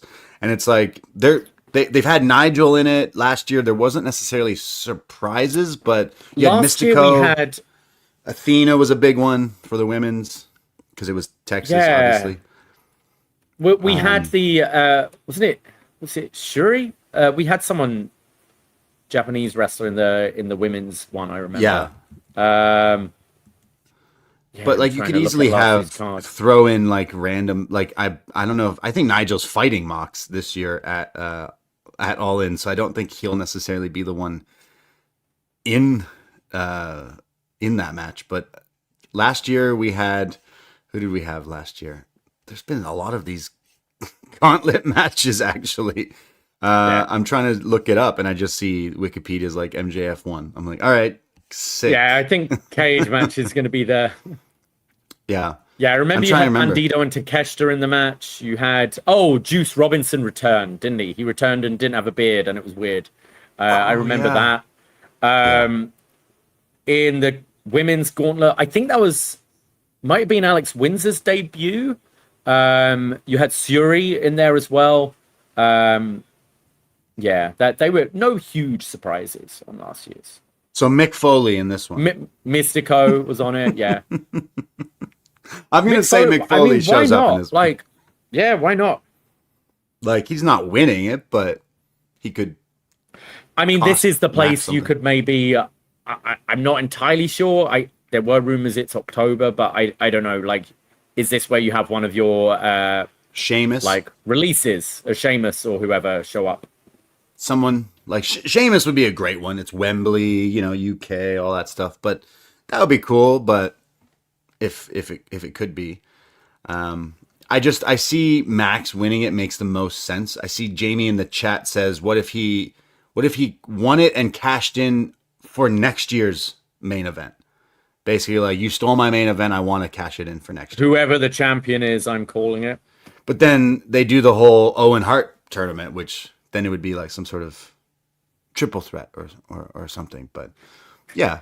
Simon Miller from What Culture would be cool, yeah? Thank you, Chris, in the chat. That would be Grado, yeah. No Grado. Didn't we see Grado like at the first All In? I think he didn't he do something on the pre with like Satnam Singh and Jeff Jarrett? Yeah. I think. Jimmy Carr, I don't know. put him in. If B. If TK pays for like a virgin, we can have Grado come out. Yeah. For okay, no shade, but for the amount of money you spend on like a prayer for one time, I'd use that same money and just bring in like an actual good wrestler. Like that's got to be like $250K at least just to use that song. Grado's popular back there. Like, he's on a sitcom, like on TV and stuff as well. So like he's known like outside of wrestling. Sure. So yeah, maybe. No, I'm not trying to. I'm just saying, like, it would be. That's probably a lot of money to do, but bless him. Chris Elliott has an interesting one. Michael Oku's official debut. Now, if you were to do that, like, and you threw out the idea of MJF not winning this. Yeah. Great feud there. Oku will Ospreay. Yeah. Like, it doesn't have to be a pay-per-view. It can be on a big Dynamite or something. But obviously, they've had those series of matches in Rev Pro, which had a lot of acclaim. Really good. And is there a better way of establishing a Michael Oku in that company than letting the broader world see a Oku Ospreay match? And would be a cool, like, surprise moment in Wembley with him, wrestling the night before. That would be fantastic. Possibly even dropping the championship the night before. Yeah. Who knows? Or I like that idea a lot. We've seen the Rev Pro title on AEW TV before, so it's not necessarily a thing. I would like that. We've seen every title on AEW TV before. Even ones that don't exist. Even ones that WWE now own, we've seen on AEW and now TV. they put on TV everywhere, and people are like, why are all these titles on TV? Yeah, we've been there, done that. I would love to see that. Oku is one of the characters and wrestlers I do know. I am familiar with simply because of the Ospreay feud a few years ago, but I know Rev Pro, we're going to that show, and I'm like, I know that he's going to be in the main event, and it's going to be good. He's probably the top UK indie star off that show, considering he's in the main event of that night before. So, yeah, that would be a cool spot to put him in for Wembley. Why not? Imagine making a debut. Has he wrestled on AEW TV? I think he's wrestled on like Dark and Ring of Honor or something. He did All something. In. He had an All In match, like a pre-show match, I think. Yeah. last time at Wembley and just did that crazy dive where he almost died. Right. And that's right. That's right. Yeah, it would be cool for him to be in it. And again, is there any other wrestlers who are like gone from WWE? Like I mentioned, Sheamus. I think New Day are going to show up at the show regardless of what happens. Obviously, New Day makes sense after the Young Bucks. I think you do the like double surprise thing. You know, like the Adam Cole, Daniel Bryan 1-2, where after the match, FTR make their big return, and then after that, the New Day come out. Debut. What if FTR come out after the match and beat the shit out of the Bucks and Edge and Christian, and then the New Day come out for the save? Like, that would be, could do that. That would be all right. And then a backstage thing with Kenny with the New Day. we need to get to that eventually.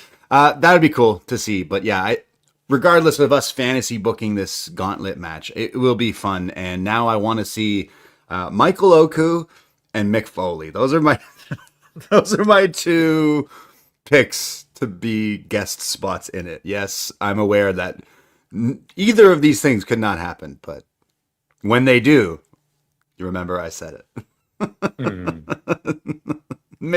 What would he even do in this match? I think I'm the one guy who's like, yeah, I'd watch a Mick Foley retirement match.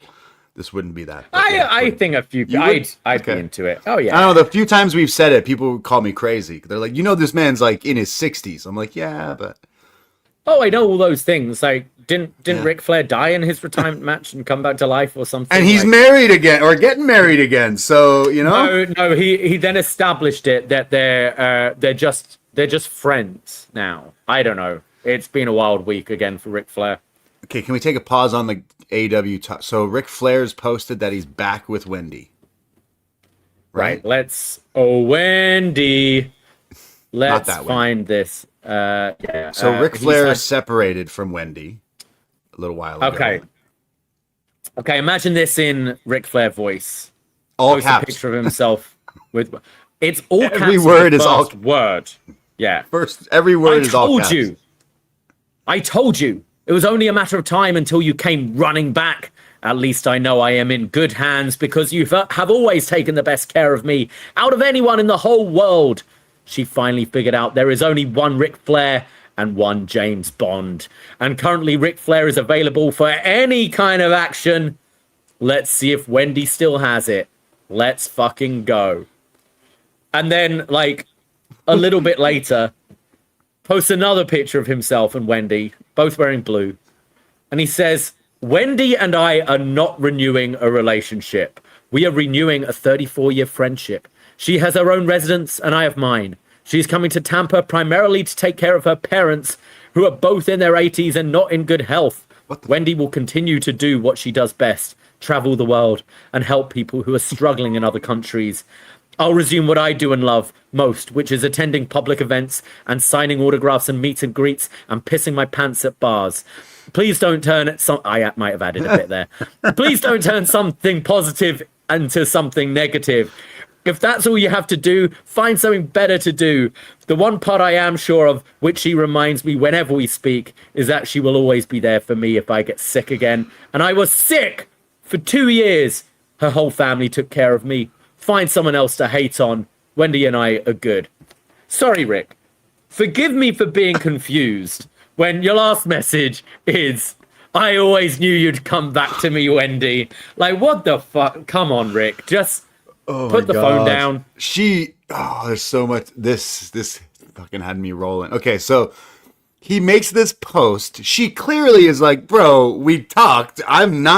We are not back together. I don't know what you got from... So he clearly had to go make a second post to literally use the word clarify that, hey, actually, we're not back together, but at least she's talking to me again. She's just in town to see her parents and we met up for lunch and took this photo. But like, I didn't take it the wrong way. You did. You like, took it the wrong way. Imagine Marty Scurll posted, me and the Hanger back together. But wait, I have to clarify. We're not friends. We just went to Cracker Barrel. it reminds me more of Malachi Black, like letting Adam Cole kill him and then have a big hug in the middle of the ring, walking up the ramp, winking, pointing at him, and then being like, why does everyone think I'm leaving? I just My contract with AEW is done. Why does everyone think I'm leaving AEW? that was just a normal thing to do after a match with my friend who I'm feuding with. I left my boots in the ring. So what? I just like Ric Flair. You clearly are insane because a few days ago, before that post, he posted a photo at some Tampa restaurant where clearly he shit his pants. He's with like 10 bartenders or servers, like women. And his post was something along like, "Oh, look, I'm still Ric Flair. Date night tonight or something." And it's like him with like all these women.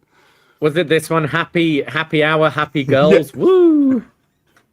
And like, man, just I feel two ways about this. And honestly, I shouldn't say this, but I will. It's like the guy is what, like 90? Okay, he's probably like 80 maybe, and he's the lady of his life.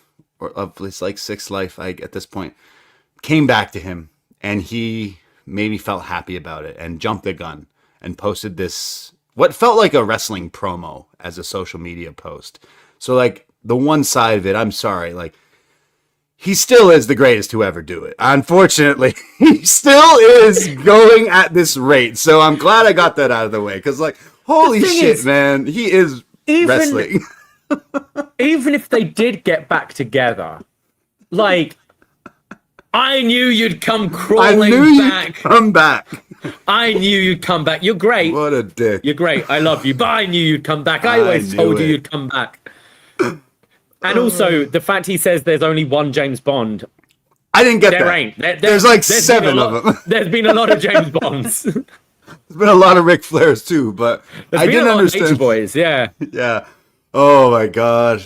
Just the fact that he had to post that and said, "I knew you'd be crawling back." Like, imagine you wrote that about someone your significant other, someone you care. Like, of course they'd be upset. Yeah, of course they would be upset if they read that. So clearly she had to check him, and then he made that other post, which is maybe equally as more embarrassing to be like, "Oh, actually, we're not together. I just, I jumped the gun there a little bit," but just fantastic stuff from Ric Flair. Like, man, I think you need to go away, but it won't ever happen. He'll keep doing this till the day he can't anymore. So bless him. I know people are fed up with Ric Flair. Totally get it, but I can't not admit. I have to admit this got a kick out of me because this is just ridiculous. He's still fucking doing this shit. He posts like a 22-year-old. Who like finally got a sick job, who's always like posting, "Look out, women love me." And it's like all the servers at a restaurant he made them take the photo with. They don't know who Ric Flair is. They're like, "Sure, whatever, sure, old man, as long as you tip us good." Yeah. And try to piss in the toilet as well. Yeah, try not to shit all over the floor, Rick. Anyways, back to our AEW review. Yes. We knew you'd come crawling back to our AEW discussion. I don't remember where we were. I'm now like looking at some of the comments. I like Tori Wilson's reply, which is just the scratching chin, like emoji, and then people who in their right mind would ever think this was appropriate. And then these are funny. Oh boy, I know Charlotte's commented on a few of them, but. Crazy. Ryback just gave heart emojis. Nice. Hope Ryback's found love too. Ryback seems a lot more chill these days, and actually some of his posts are like kind of make more sense. He doesn't seem as insane as he used to. Maybe he read The Truth? What's the book called? The Secret. Yeah, maybe he read it again and interpreted it in a different way. Yes. What else? I guess we had Fletcher and Speedball. Part 3, right? Yeah, Kyle Fletcher, Speedball, Mike Bailey, AEW Grand Slam Mexico. This match was great. These two have had some awesome encounters on AEW, and this one in great company. Even in those crazy sparkly purple pants, Speedball was very impressive. I don't know. I kind of like the pants. They were blinding, but they were nice. I like doing something different for a big show like this. Like, this was Speedball, I guess, like kind of lucha inspired, and then you had Jericho also in the show in his Lionheart gear. like his original gear. So yeah, I like little touches like that. I wouldn't stick with this. I think his regular look is better, but for a special match like this, I dig it. I love Kyle Fletcher and Speedball. They have great chemistry, and I would love for them to run this back again down the line. Even like this would be an opportunity to give the title to Speedball, but I know we have bigger plans with Fletcher right now with this title. So I totally understand not going with Speedball, but the moves that I would say this out of the three, maybe my least favorite one or least memorable, but I'd still say this was like one of the best matches I've seen this week, easily, like cleared a lot of other stuff I watched, but they have some great back and forths and like how they come up with some of these sequences, and like they're two absolute killers in the ring, and Fletcher's just become this monster, this superstar. But every time Speedball is on TV, I think he gains new fans who watch this guy go, whoa, wrestling can look like this. Like to some people, it's like, oh, he's doing like fake karate kicks and whatever. But to some people, it's like he does look like a guy in an action movie doing his own stunts, you know? So I am always impressed with Speedball.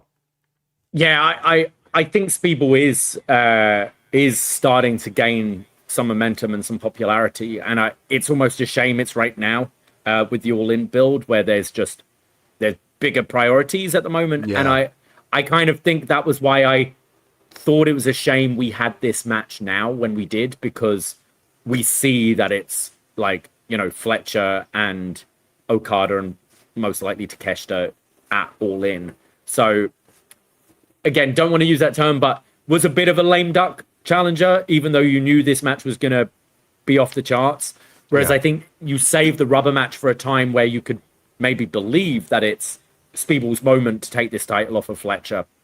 Might have been more effective. There's still just stuff in general with, obviously we had the injuries and the early title switch, but I think it should have been Speedball dropping the title to Kevin Knight at Redemption. Sorry, Speedball winning the title off of Kevin Knight at Redemption, and then maybe doing a rematch between Kevin Knight and Speedball on this show to just get it back on the jet, right? And then you can have that feel good moment. You have a banger singles match. Feels more significant than winning a number one contendership ladder match that just came out of nowhere. But yeah, the Fletcher and Speedball have incredible chemistry, and that like moonsault of the steps was just nuts. But I do think the Continental Classic match was still my favorite of the three. But the bar, we're talking is plus high. 5 stars. Like the bar's ridiculous. So this was great as well. I love this, and I love these two. Anytime you see a show with Speedball on it or Kyle Fletcher at this point, you know you're getting something great, and they have insane chemistry. So I do think we will go back to this down the line, but I kind of agree. Maybe we shouldn't have just went to it so quickly early on, whereas there's too many other moving stories. They've completely moved on from Kevin Knight and Speedball. That's just not a non-factor at this point, like that, which is a shame. So what is Speedball's All-In match? Is he in the gauntlet? I would easily slot him into that. Yeah, I mean, he's in that triple threat match, right? This week. So he is in the match. Okay, yeah. So they I have assume, I think it's, you assume that all those competitors are in the gauntlet. They are. It's just seeing that this is for number one. So yeah, that's what he's doing. And then Fletcher, obviously, we've been joking about Okada, Takeshita, Fletcher, triple threat at All In, and I do think that's the direction as well. Or just Takeshita's not to be seen either because he's busy with the G1. But no, I think they kind of confirmed in this little video package on Collision, because they showed highlights of Takeshita in the G1, and they said there was a line from, I think, Shivani, like, Takeshita clearly still having his sights on the international championship, but right now he's doing great stuff in Japan in the G1, and they showed a little highlight reel of stuff there. So that kind of just one line on Collision kind of made me think that confirm what we've been suspecting for a long time, which is the three-way. It would be great. It could be a damn near perfect match with those three of the best. I fucking hope that's the match. Even a singles Okada Fletcher 1-on-1 is also magical, but I do miss Takeshita. I know he's doing the G1 stuff, and I have watched I watched the one match from was it Chicago, and I know he fought Takagi the other night, but I know he's one of my favorites to watch, and he's been kind of missed in this summer of AEW TV. But he could easily be slotted into that triple threat, and I think that's a match on paper. And when the show starts, people are like, oh, that's going to be the like show stealer potentially with those. So really looking forward to that if they pull the trigger. But that video on Collision definitely tips me off. They are going to do it. So I've been loving Okada. What a dick, Okada. He's so good. In real life, he's posting lovable photos of him going to BTS and just enjoying his life in America. And then on TV, you have Mystico making this grand entrance, and Okada, the zoom in on his face was like, fuck this guy. The little things Okada does is like adds to why he's just one of the best. I love it. And I can't wait to see him and Fletcher finally fight. It's going to be good. Yeah. What else came out? I mean, I guess the main event we should talk about on this show, the Mexico City street fight. Yeah, I thought this was great. Mark Davis is just awesome. Every time you watch him on TV, he's kicking guys' asses. Like this guy was left in a ditch somewhere after being injured, and then his friend gets the push, and then he's come back. There's been so many stop-starts, but they have given him some opportunities, and he's not squandered them at all. Every time he gets TV time, he takes the most advantage he can of it, and this was great. Will Ospreay and him going at it with like weapons and like the power bomb into the fans in ringside was pretty cool. There was so many cool stuff in this match, but it's like I couldn't believe how Ospreay got him up for that like pile driver and Styles Clash and stuff was crazy impressive. The one move he did, he set up two chairs, like stood them up, and then did whose move is this? Like Brody does it. It's not the awful waffle because he does it, but it's like a running dominator, and then you pile drive the guy. But he did it onto the chairs that were like set up, and it was covered in barbed wire. I was like, what in that? This is a free TV show. Like absolutely gnarly match between them, and Ospreay coming out on top. But Mark Davis, man, he's so fun to watch. Like we got to get a United Empire Aussie Open reunion down the line, because like they were never champions here as tag team, and I know they're doing big things, but I think he's awesome. And Ospreay, obviously you can't have a bad match with him, but this was so good. We watched Grand Slam together on Wednesday, but we didn't realize it was like an overrun show, an overrun on an overrun show. So it went longer than a normal 2-hour Dynamite. And both of us had work early Thursday. So we were like, we can't finish this show. We were barbecuing or whatever. We were like, we'll finish it. So I watched this the next day, and I was like, damn, we missed a hell of a main event between these two. Yeah. Great stuff. Love this show altogether. I think good to get that Davis match out the way, because it's been this little mini story. We are getting close though to All In, so it's these matches where I'm like, guys, just don't jeopardize the match. Yeah, please be careful. Like I'm grateful. Like I really enjoyed this, but please be careful. We don't need any injuries going into Wembley. Do you think Omega should have been on this show? Do you think it was weird him not having any presence at all? They showed the one video, which was like hyping up the story and everything, but I don't know if it was necessarily he was missed or anything. He could have easily came out, but this felt more like a mini pay-per-view where it was just wrestling, right? For this really hot crowd who were for everything on it. So I don't know if it was necessarily like he needed to be there, but the show felt like it didn't miss anything. It felt like one of the best Dynamites in a long, long time. Like, again, a mini pay-per-view kind of feel for this show with a lot of great wrestling on it. You mentioned the Jericho stuff as well. He came out with the old school tights and everything. And like, what a weird graphic when it was like Jericho, Mystico, and Darby Allin on the same team. I'm like, whoa, what would you even call that team? Like, this is very, very weird. But Mystico coming out like he is the main character of Arena Mexico, because he came out like an angel in this arena with the crowd singing a song. He reminded me of that one angel, the Digimon angel. I almost said Digimon Pokemon, but there's the Digimon who looks like that angel. He's like jacked and everything. But I was like, Mystico, you can do no wrong in this Arena Mexico. But yeah, awesome episode of Dynamite. Loved it. Very We got to learn excited. those lyrics. Yeah, we were trying to sing it last year in Texas. We were like, no, no, no, no, no, and then we're like, all right. I know the tune. I have no idea what the lyrics are. We'll learn the lyrics. We said that about a year ago, but we'll learn them this time for Wembley. This week on Dynamite, they've announced Kevin Knight versus Chris Jericho, and a few other things as well. But I'm sure there'll be a lot of hype up for All In the next little while. Oh, Jack Perry, John Moxley. Oh, take my money.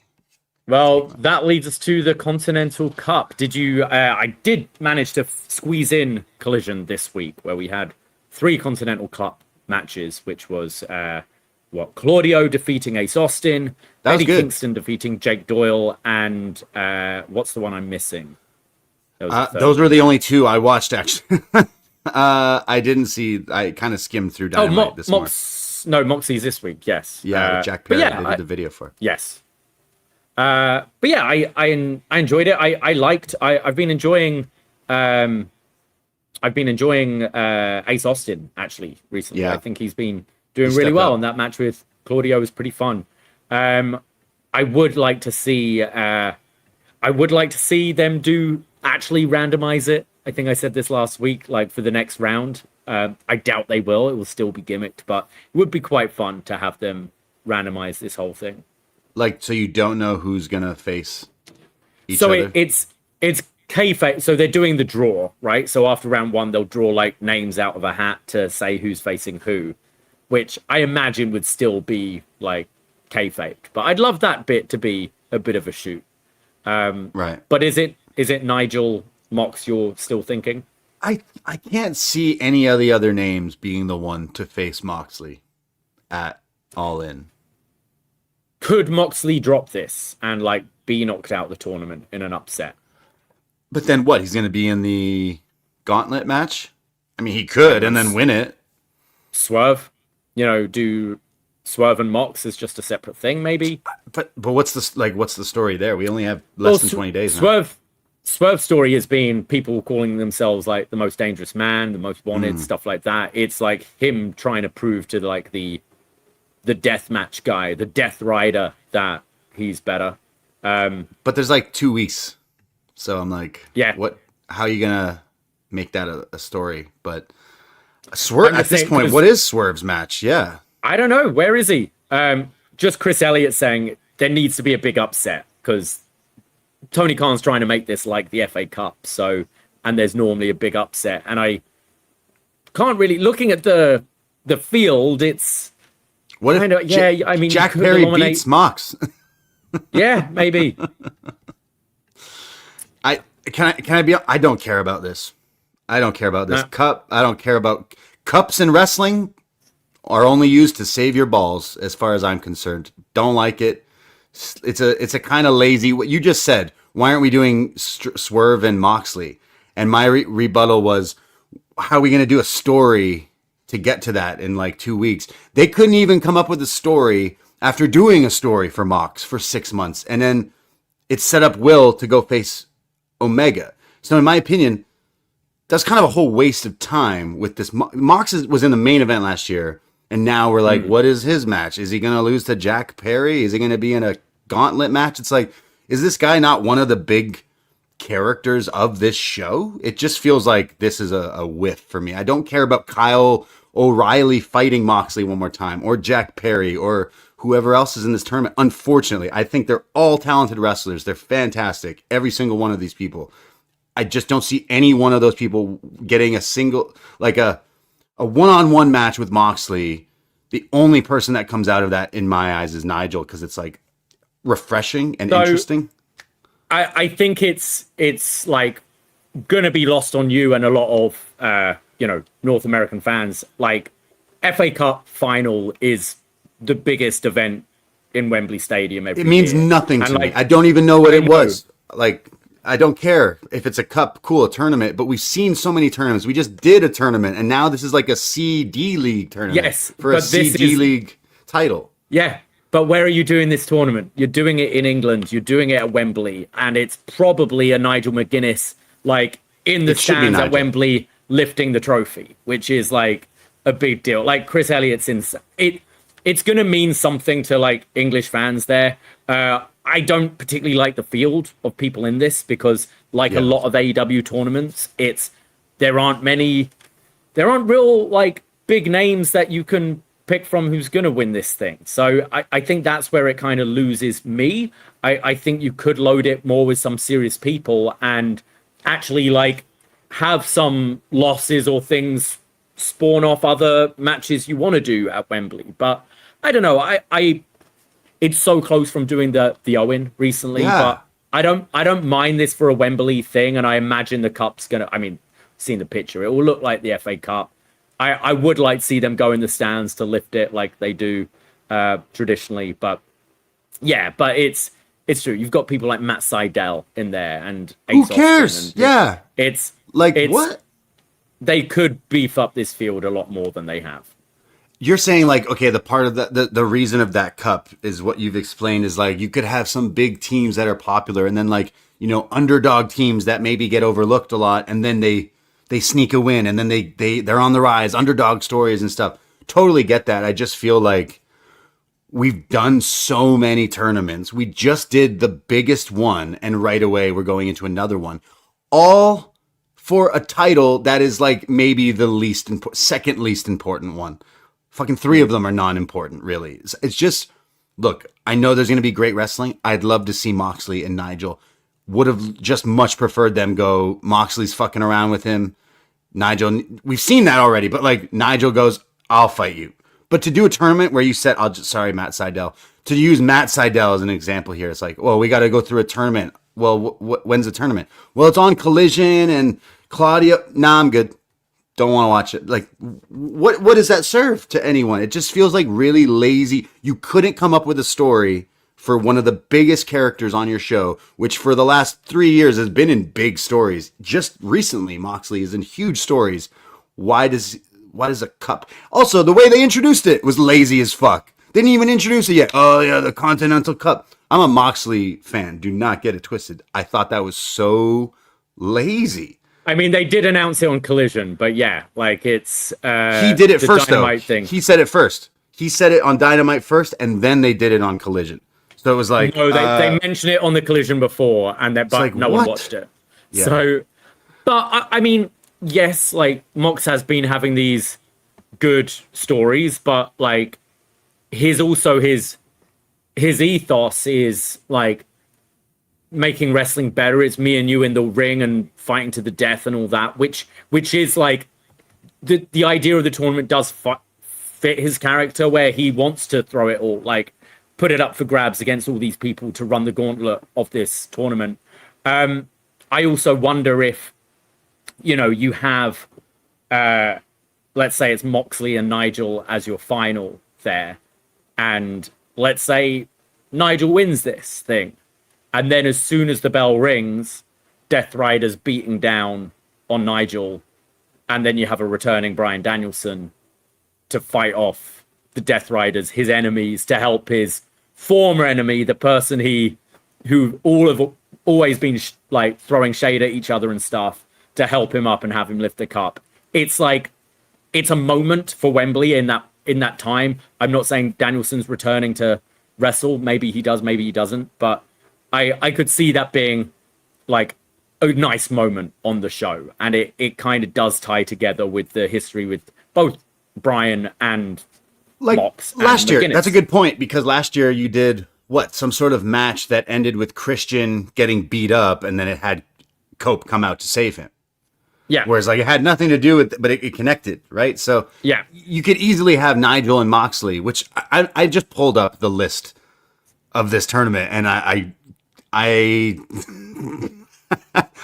agree with everything I just said, because like, bro, Orange Cassidy and Matt Sydal, like Roderick Strong, Kyle O'Reilly. Okay, we like these characters; they're great characters, but they're not going to be the one featured in a big match. I just think this has brought down Moxley, who should be in this big story. The whole story was Ospreay getting him ready, and then he basically said, "Fuck off, I don't need you anymore." Well, would that not make you go, "Well, fuck you are. I'm gonna I'm going to make you lose, or I'm going to prove you do need me. Instead, now just go defend my 20-minute championship, my speed tournament title. It's like, it just feels so beneath this character that you've put a lot of time and energy in. So, however, if we go to that and it's Nigel versus Mox, and then the Death Riders interfere, and then you get a Bryan return to help him win, sure, do it.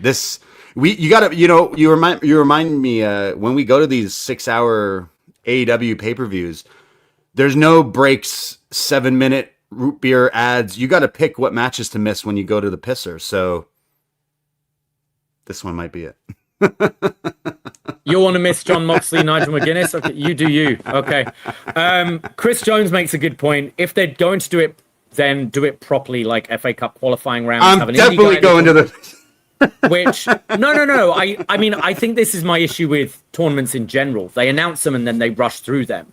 Like, you've got this My AEW thing going on right now. Like, why couldn't this have been announced, like, 3-4 weeks ago? Make it feel like a bigger deal. Make it feel more of a slog to get through. It's not I win 3 matches and then I'm at Wembley, but you have the qualifying rounds, and you can have a match on Maple Leaf Pro to qualify to enter. You can have a match on what else is on there, Defy or whatever. You can use these little things, and they qualify and they have the match on Collision. Doesn't have to be a Dynamite, but it makes it feel like a expanded field. It makes it feel bigger than just the people they have. Like, I think there's things about this that could work and could be good, but I think they need to think a little bigger with it in general.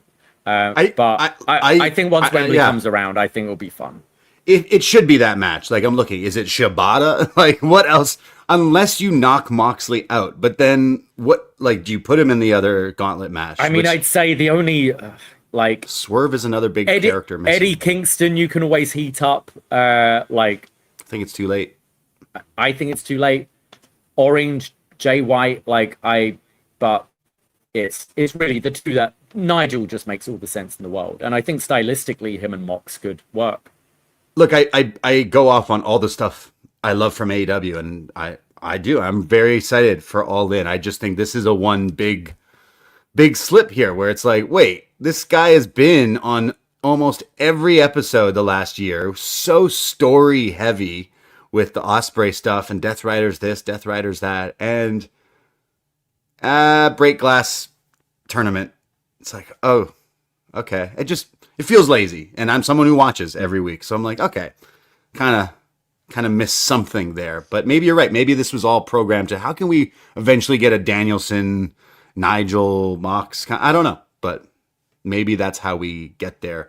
I hope it is Nigel, because I won't go to the pisser if it's Moxley and Nigel. But if it's Seidel, no promises. I mean, Seidel's already out, so it's not him. Damn. Orange beat him on Saturday, yeah. Okay, Jack Perry's beating Mox this Wednesday. All right, the upset. Yeah. Okay, anything else from AEW? Yeah, okay, so we talked about the gauntlet. We did talk about Cope and Cage, the Bucks. If FTR don't show up this week, then it's just going to be the singles match or tag match, and then, yeah, maybe New Day come out after the fact. What about the Brawling Birds? Are you going to be, is that the match you pick? I know you love the Brawling Birds so much. They're awful. They're absolutely awful. No, I go and pee in between matches. Like, as soon as the bell rings. It's hard. It's hard. It Although, is, but maybe where we're sitting, I'll give you my little tips. You look to see if any cameramen are moving around to get towards the stage, which clues you that someone is coming out. If they're not doing that, when they're posing with the belt and celebrating their win, you have about 5-6 minutes of them going out, video package starting, and then the entrance is starting for the next one. So hopefully if your gate is close to a washroom, you're good. And we might be in a box where we're good with that. We can. I was gonna say be out and in seconds. It wasn't the case at Redemption when I saw them setting up for Hikaru Shida's entrance, and I was like, I could get back before the match. Everyone else had the same idea, so it didn't quite work out for me. But then you told me that it was your match of the night, so I didn't even need to go watch it. But that's not here nor there. I remember 35. I chose I watched the entrances because I knew the entrances would be better than the match, which was right because Batista fell out a limo and it was fantastic. But Batista Triple H, I'm like, this match is gonna go minimum 22 minutes. Yeah. And they're not going to do anything for the first 7. Right. So, and I was correct. Yeah. So that's when I went then. Iconic match. What about, there's been matches you've missed going to the, I remember a few NXT takeovers. You would go to the washroom and I'd be texting you. And then I'd be like, wow, that's crazy that Undisputed Era debuted or something. You're like, excuse me? I'm like, yeah, Adam Cole just debuted. You're like, I did not see that. That was before I got it down. I've been to a lot now. I know how to work it. Anything else with AEW? Yeah, we have Willow and Mercedes women's title. I think they could do something this week to really bulk the story up. I mean, we're gonna be a promo heavy week of Dynamite, I'd say, for the next few weeks. There's obviously wrestling, but I think it will be with like Will, Kenny, Mercedes, Willow, and that kind of stuff. So as it stands, there's 6 matches announced. They did Darby Allin throughout the challenge for Kevin Knight for what seems like a Falls Count Anywhere match, unless that somehow turns into a coffin match, which I think it should be. But he said, I'll fight you anywhere. So it kind of sounds like a fight, Falls Count Anywhere kind of situation. But anything else you think will be added to or people added to matches? All In is a bigger show. We've seen them go probably a lot longer than some of the other shows, but right now as it stands, 6 matches announced. Okay, 7 including Darby, but we'll have the women's gauntlet as well. We'll have the I think Tekla will be involved, have a match of some sort. She should win that one. You think she should just win the gauntlet? I don't think Kyrie's coming in unless she's in that gauntlet. I will see. I'm trying to think anything else. Yeah, we need a swerve match. I hope Hangman's doing something more than just the trios. Obviously winning the trios championship at Grand Slam. Like, I hope it's more than that. I don't know about that. That's a good point. There's not much time to get through. What has happened with Hangman? Like, okay, cool that he won the trios title, but at the same time, I think most of us are like, hey, but does that mean you're not like, you're just in a trios now? Because last year you were winning the main event and like, just kind of, I think that something happened with this bringing him back thing. I don't know what it is, but just as someone who watches the show, is it not weird that he returned on a Collision that was like hyped up with a day or two before it that he's returning? He cuts a promo, says he's kind of banged up, disappears, shows back up to win this trios title, and then they don't mention any of the other stuff. It is very weird, right? Like, does something happen? Is there something we don't know about, that there was a stop-start? He is coming back? He's not? Like, I'm not saying just randomly get to Swerve v Hangman for All In, but it does feel weird with not having him in a prominent match or Swerve in a big matchup for All In at this time. So yeah, I'm not sure what's going on with that, but we shall see. I mean, again, you don't have long, but there's all the history there where you could build it up pretty quickly and almost go back to that initial promo Swerve had with Hangman, where he's kind of saying, since you lost the title, you kind of put on a bit of fat and you don't seem motivated. And it seems like this Hangman character now, it's like he's taken the time off. He's been depressed about this not being able to challenge for the title again. And now maybe he's at peace with it. He's like accepted, this is how it is. And I'm just going to go to work and do whatever the boss tells me to do and try to enjoy it. And maybe we could have these trios titles up for the grabs. Swerve comes out, beats the shit out of Hangman. And then the next promo is like, what the fuck happened to you? Last time we met, we stuck needles in each other's face. We had cinder blocks. Like, we were doing all this crazy shit. And now you're just happy to be here. Like, fuck, do I need to wake you up again? I don't know. But that you could do in a couple of weeks and heat that up. But it's weird. We've got all these shows, and it again feels like that. Okay, your big match is settled, but feels like the rest we're like rushing together. And as much as I enjoyed Grand Slam Mexico, it just felt like another distraction from the main stuff that's happening right now. Yeah. Since Forbidden Door was like that first, like, okay, wait, we're on the road to the biggest show. Well, hold on, we got to do some pit stops. Okay, now we're on the. No, we got to do another pit stop. No, we got to go to. Well, we got to do that. It's like, can we just focus on some things? And I mean, this was one of the rare instances where they told us the match far out, and maybe that helped, and people bought tickets for Wembley, right? Knowing it's Omega Ospreay a month or two out is great, especially for someone like me, where I'm like, oh, they're gonna do this match? Yeah, fuck it, I'm going.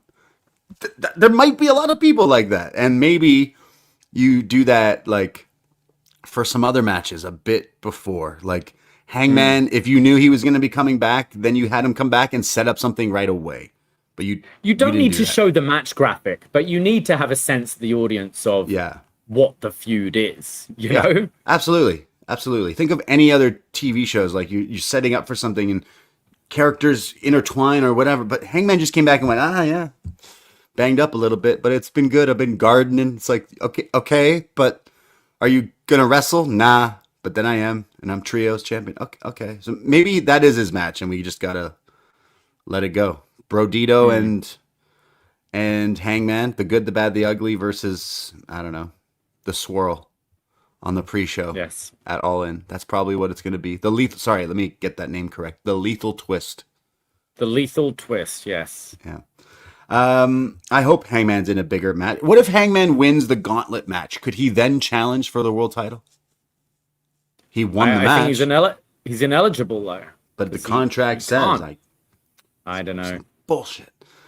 Well, there you go. That's what we have announced for All In. Look, it's already setting up like a stellar card, and you got my money, but there's some moving pieces and missing pieces that maybe give us some head scratches. For me, number one, the one thing I think is a bit of a like head scratcher is the Mox. He feels like he should be in a way bigger story with this show, but I digress. Well, there you go. That's our AEW talks with Grand Slam. I'm sure we'll have a promo heavy week of Dynamite. We got Raw tonight. We got some Smackdown, maybe some more Kevin Owens, CM Punk stuff. A whole lot of stuff going in the world of wrestling. But appreciate you spending time here with us, listening to us ramble on all about it. I know we wanted to talk about Dark Side and stuff. We have gone like 2+ hours now, so maybe we could save it for some Dark Side of the Ring chatter. But in a nutshell, it's great. It's a great show. Love watching it. Already, like we've banged this to death, but over the last few years, it's been one of my ultimate favorite shows to watch. So can't say enough. Just the consistent moral of Dark Side is don't do drugs, kids. Yeah. Right. Yeah. I think you can take that away from the last two. Yeah. Or do it and see what happens. All I know is I fell asleep with Dark Side, the last episode, the Renegade episode. I fell asleep and this show ended. So I went and rewatched it like yesterday, actually. But when I woke up, the picture on Crave streaming on my 50, 60 inch TV here, when I woke up, the first image when my eyes opened was a still frame of our friend, John Pollock, who just absolutely terrified me. Like I woke up, I must have fallen asleep. What the fuck? And it's just John in my living room. The same thing happened. Yeah, it's so scary. John judging me for falling asleep on my lazy boy with chips crumbles down my shirt. So that's our review of Dark Side. John did a fantastic job. Love John Pollock and everything at Post Wrestling, obviously. But man, Dark Side of the Ring, crush it. That's my quick little review because I love this show. You know what? I love a show so much. I feel the same way right now with X-Men. I get angry when I'm caught up and I have to wait. I'm a kid born in the 90s. I knew what it was like waiting till Saturdays and Sunday mornings to watch these. You had to be there. You have to wait a week. You know, I get it. But when I burn through these episodes, I'm like, now I don't have another episode waiting for me. So that's how I know it's a good show. So shout out to all the people on Dark Side. Fantastic. Yes. Fantastic work. Thank you, everyone. Appreciate. We'll be back tomorrow. Up next on Post Wrestling. We'll go live this Sunday with the new Poisonrana. We'll talk all about Dynamite, some Smackdown, and everything else this week. Maybe we'll go a bit more into Dark Side as well this Sunday. But appreciate everyone. Hit that follow. Check out our YouTube, our Instagram. We're so close to 1,000 on Instagram. Please go give us a follow. Every little like, heart, comment goes such a long way, and we can't do it without the frogs and the friends. So thank you, everybody. I see you in the chat today. I thank you very much. That is it. That is all. Take care. Goodbye, and be safe. Ahoy!